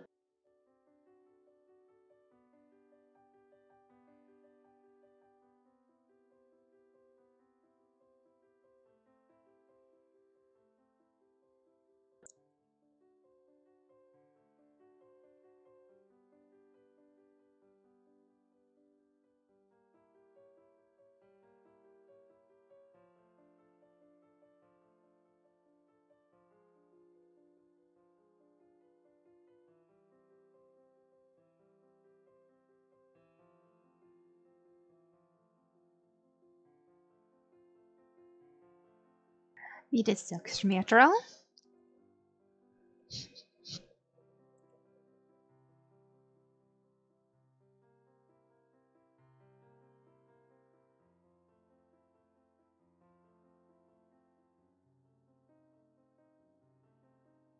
Gentleman figure now. All polite refinement, elegant dancing. Not quite as bold without your mask.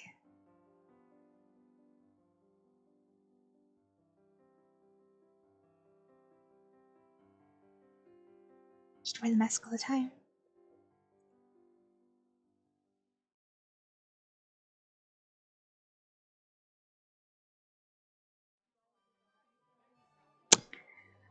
Watch out of that dance.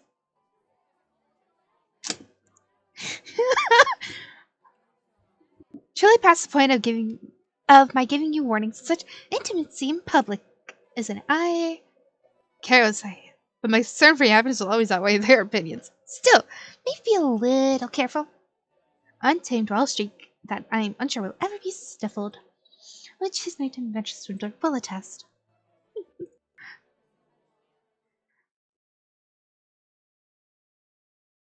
Uh,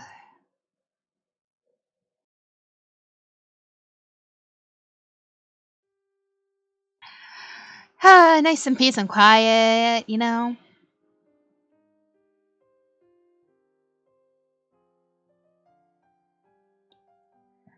To you too. Yes, Arabella is otherwise engaged. Certainly will be. The rumors about her and Colonial Foxley are to believe. But I must confess, I had hoped to catch you. And I confess, I have been hoping to see you.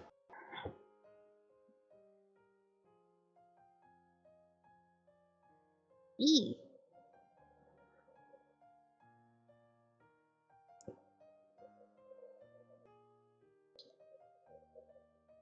Ah.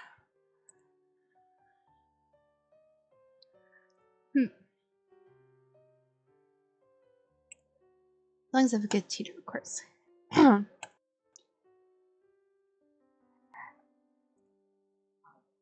feel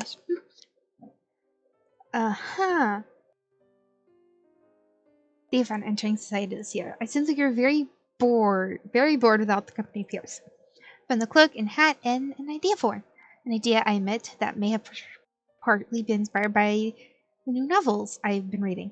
But then I met you. The opening bell I found myself drawn to the moment you were introduced. Aw. But still the danger. To find so much excitement to realize great pursuit. Let's say there's for you and whoever you decide to come upon. You carry a gun. It is merely for effect. Some may argue carrying the weapons such danger. I doubt that. I never load the thing. There are ever signs of real altercation, so simply leave. The rich are not brave, including your friend Lady Ashbourne and Colonial Foxley. Yes. And you're close to fighting back at you on times when you accosted us. Yet you stayed at those times. There's a sense the risk was worth it. Appreciate your compliment. Still, I fear for what may happen one day, even by accident. Please tell me you will no longer use the gun, should you continue with being the swindler. It was never my intent. Please. I give you my solemn vow, Miss Collins, I will never touch a gun again. Said, I find his case serious and steady. Ah. This is so sweet and cute, and this is just ugh, make my heart feel tingly and stuff. I said my heart, by the way. It's just gooey, mushy stuff.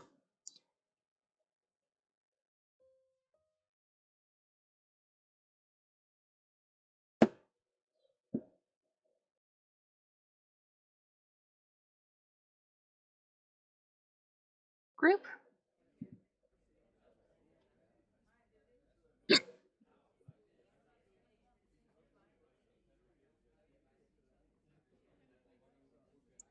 Captain from you.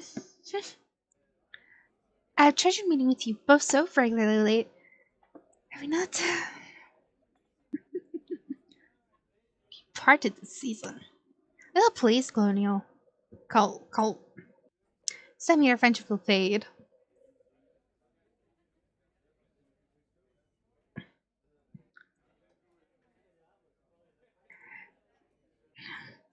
Shot someone. What?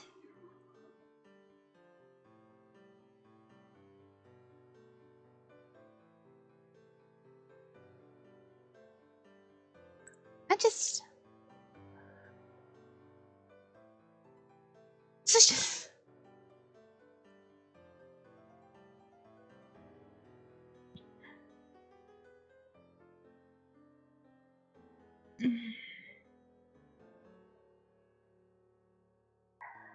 I'm sure it's not true, Beanie. I cannot believe you would harm anyone. I will had to find out for myself. Please be careful. He promised. He promised.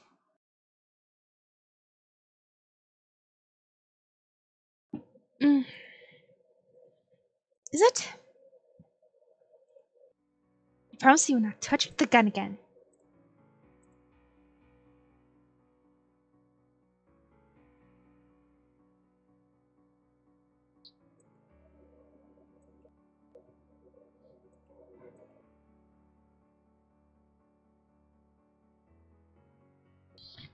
I did not go out last night. It was not me.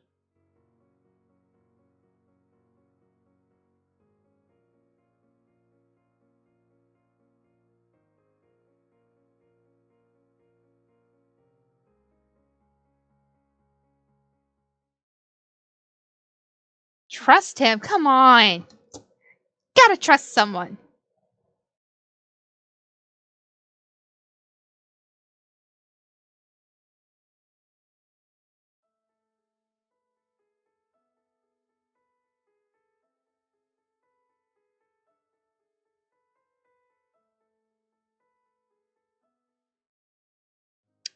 Uh,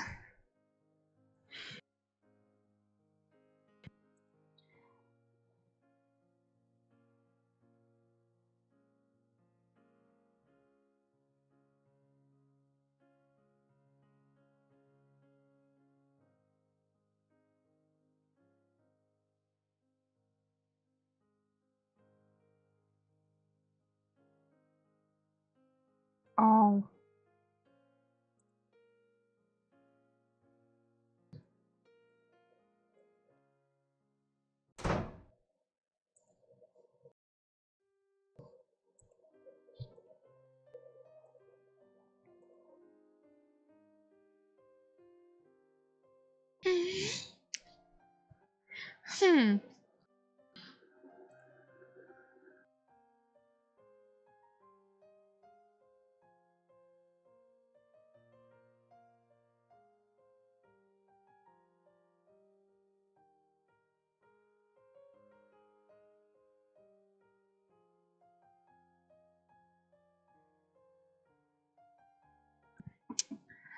Is that charm against another never adds character?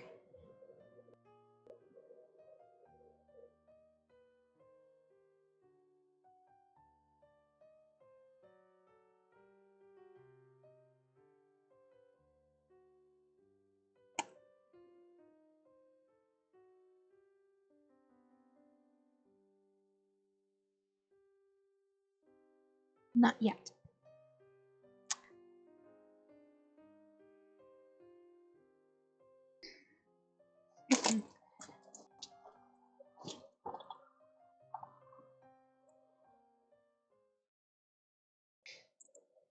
Good idea, Mr. Montfort.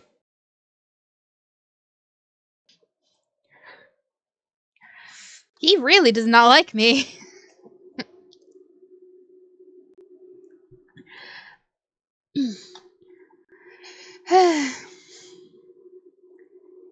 We'll find the imposter. Sure. Not glad as this one by yourself?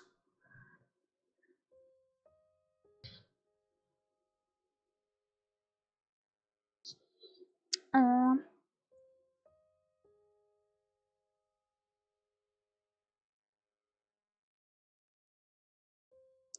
Kiss Jake. We shall see each other soon. Hold his hand. See, what should I do? Look.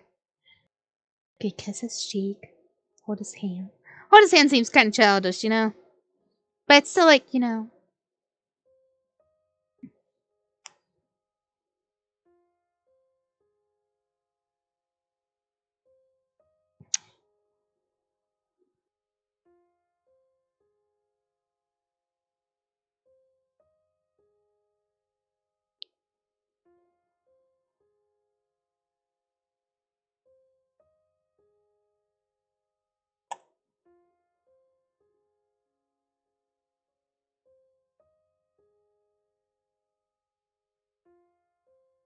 Oh, it is kind of bittersweet.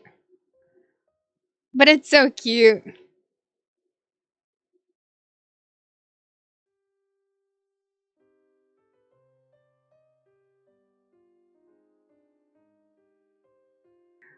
Oh.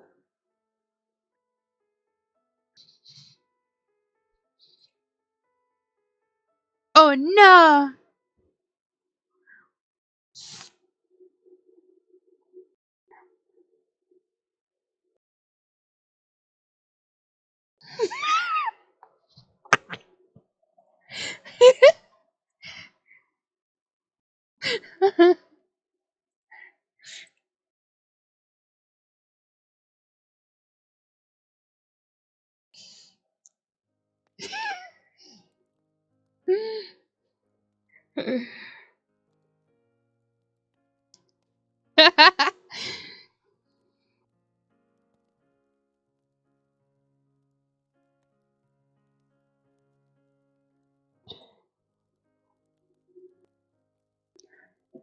So I can see his blundered into the room. Moment.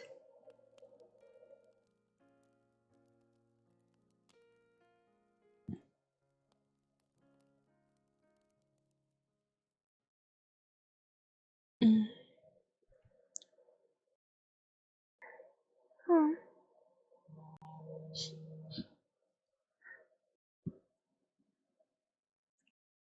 Oh my god, I've been alive for like 3 hours in this thing.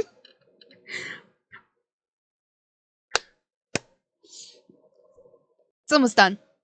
I'll let you do the other one tomorrow, then.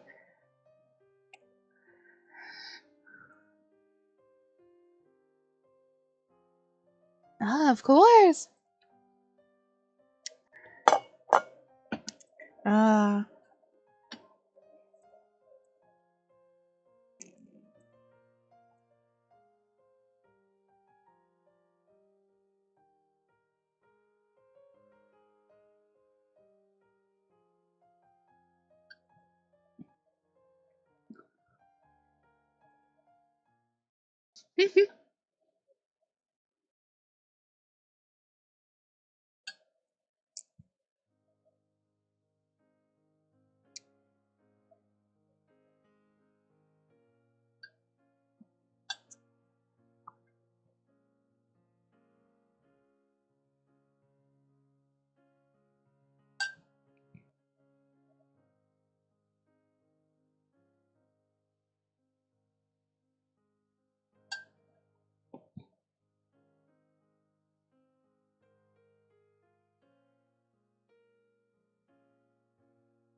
Wow.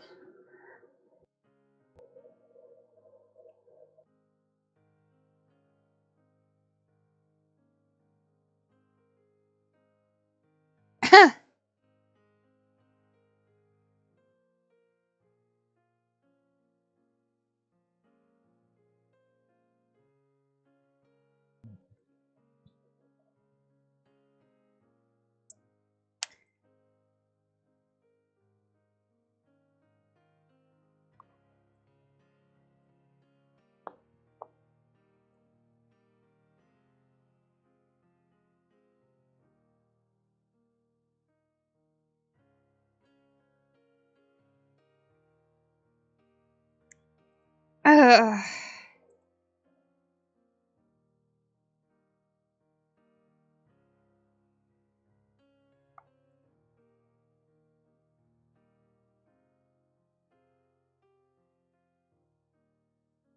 Yeah, this ring don't like me.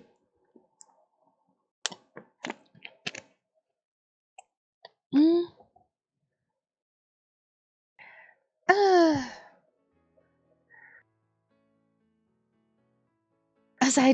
As did I. I feel bad for him.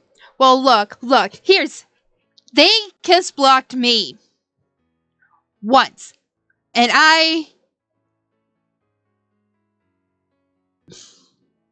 would you say this?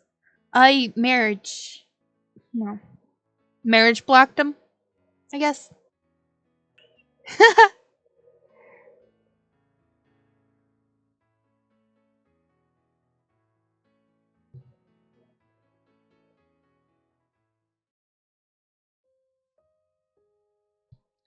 Oh.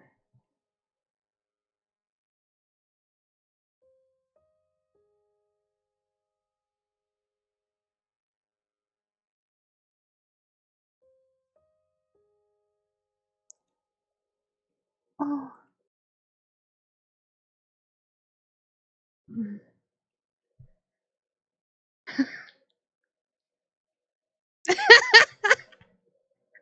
They fucking marriage blocked me! Seriously!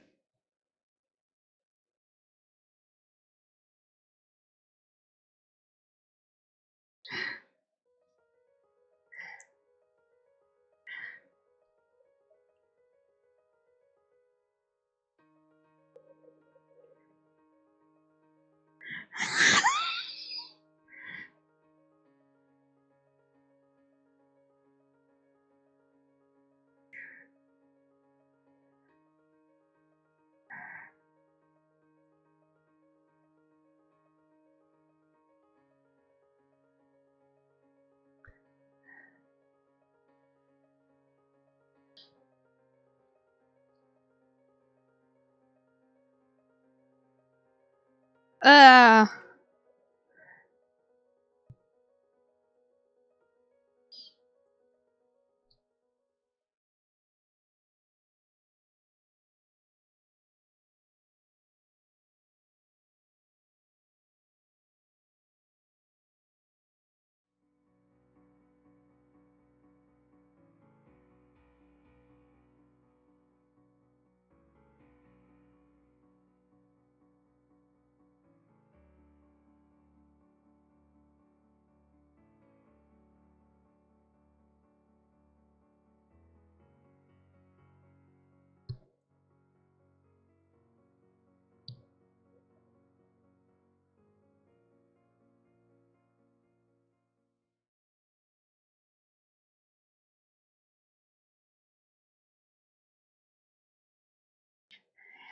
Bleh. Sorry. What? He's trying to what?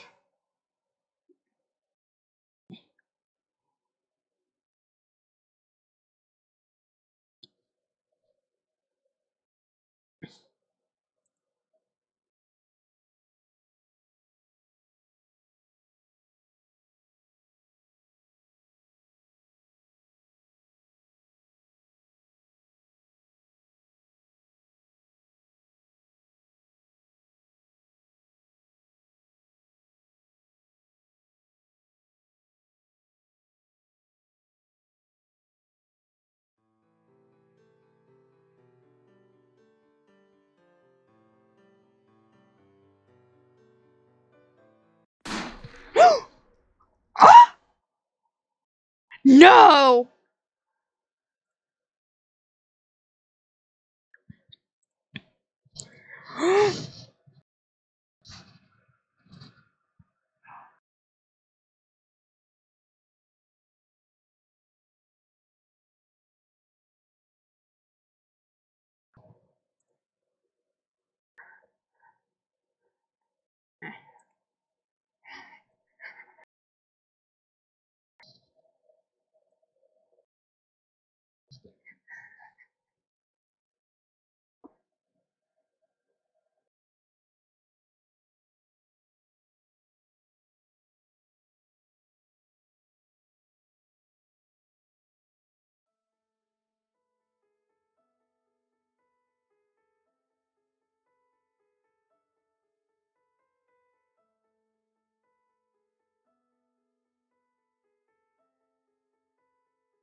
What?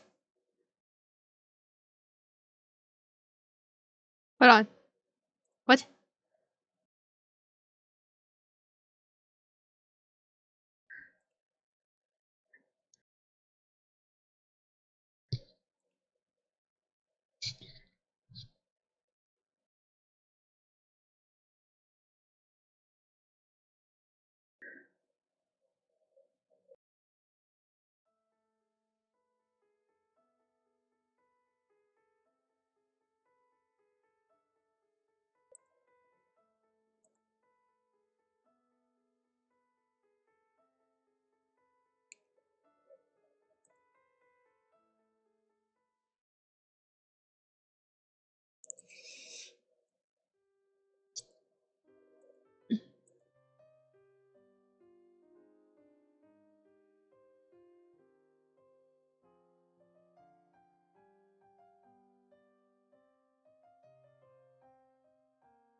Oh.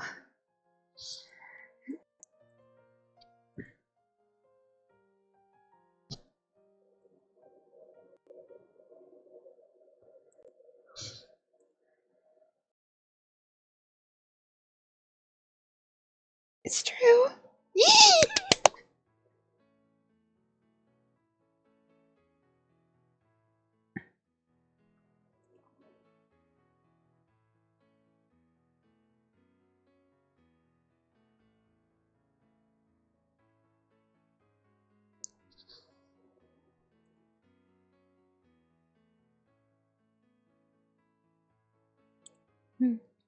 Start their future, especially after this.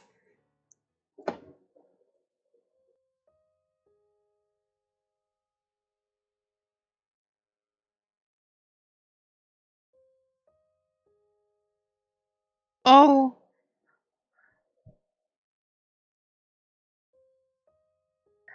Oh.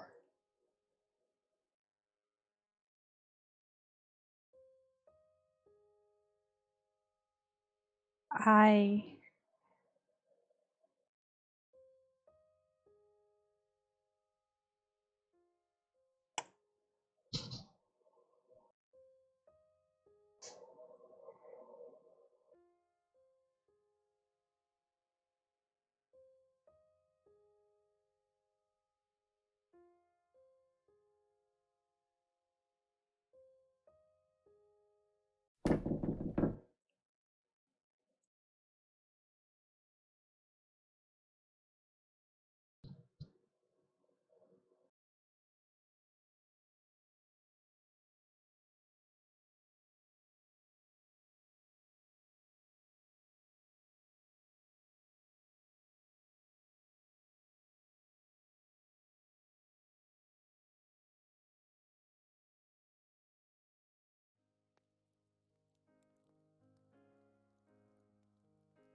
Oh, I'm unsure if I'm the best person to hear.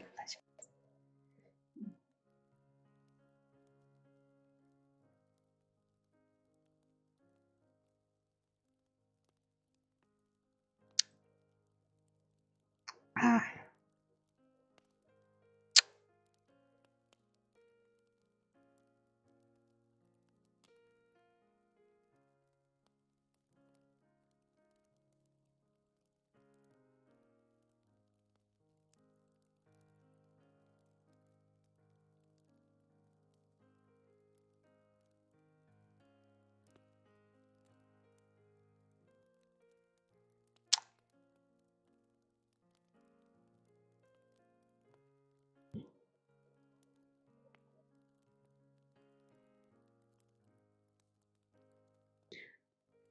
This bitch.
You bastard! You shot what was my, who I think of as a sister! You bastard! You bastard! I don't believe you! Ugh.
If he had told him about the things, he would have said not loading the gun.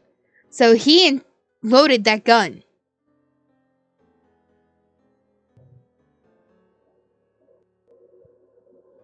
He would have told him that he never loads the gun. So he had to have loaded the gun himself. He loaded the gun.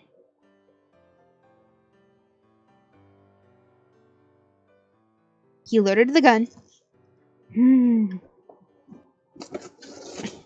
I hate this dude.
Sad.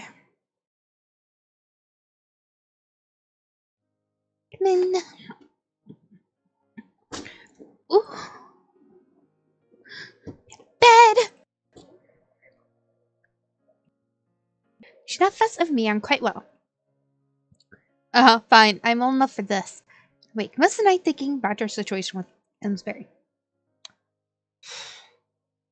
Help ease that friend of yours. Solution. Friend of the newspaper.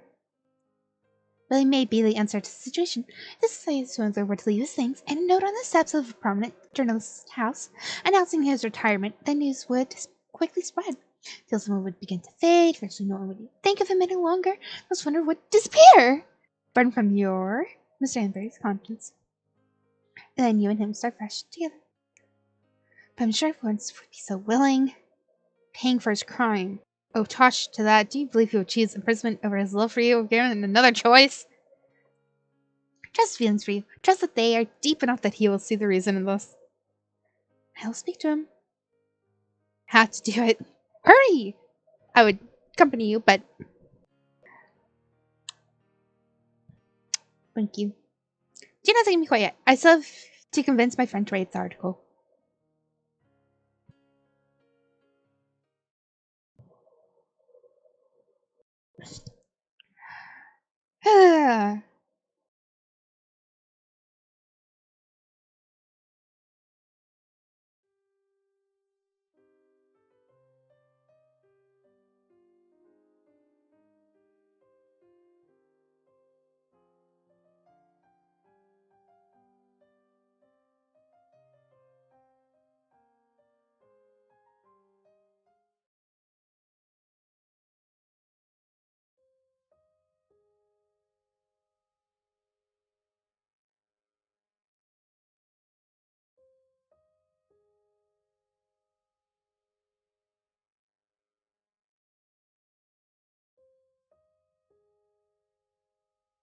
Oh.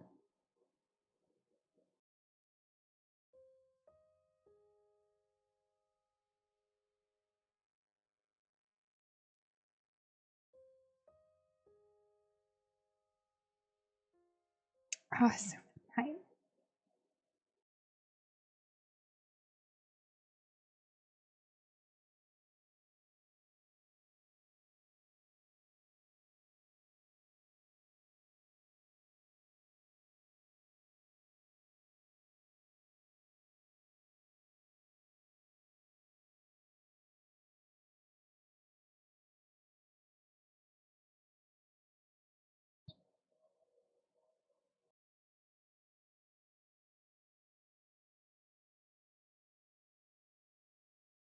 Yes.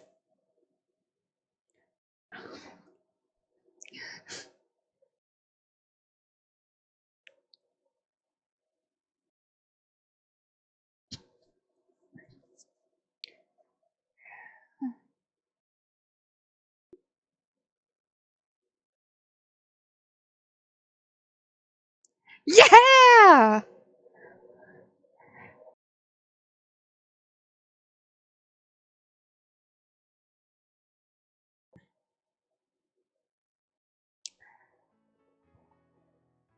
Oh.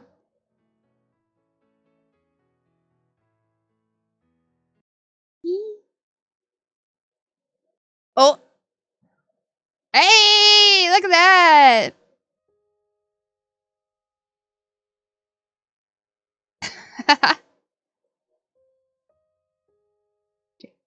Oh, did she? Prince here would suggest you didn't listen. How glad I am you did not. As am I.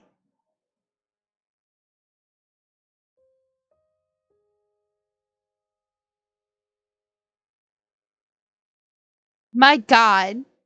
True love ending. Woohoo! True love ending. That was 3.25 of my life I will never ever get back. To think I was gonna play The Sims. I will see you all tomorrow when I do the last route, which is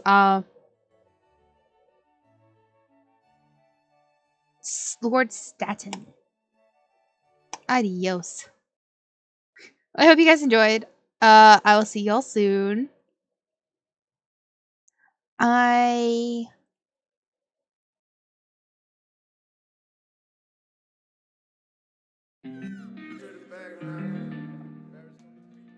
hope to see you all tomorrow. I'll be doing Lord Stanton's, which is the last one. Hope it'll probably take the same amount. So I'll probably start this around the same time. Maybe earlier.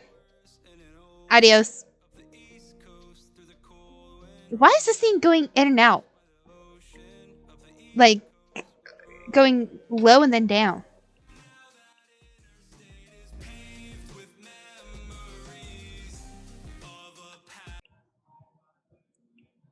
Like, seriously. It's going in and out.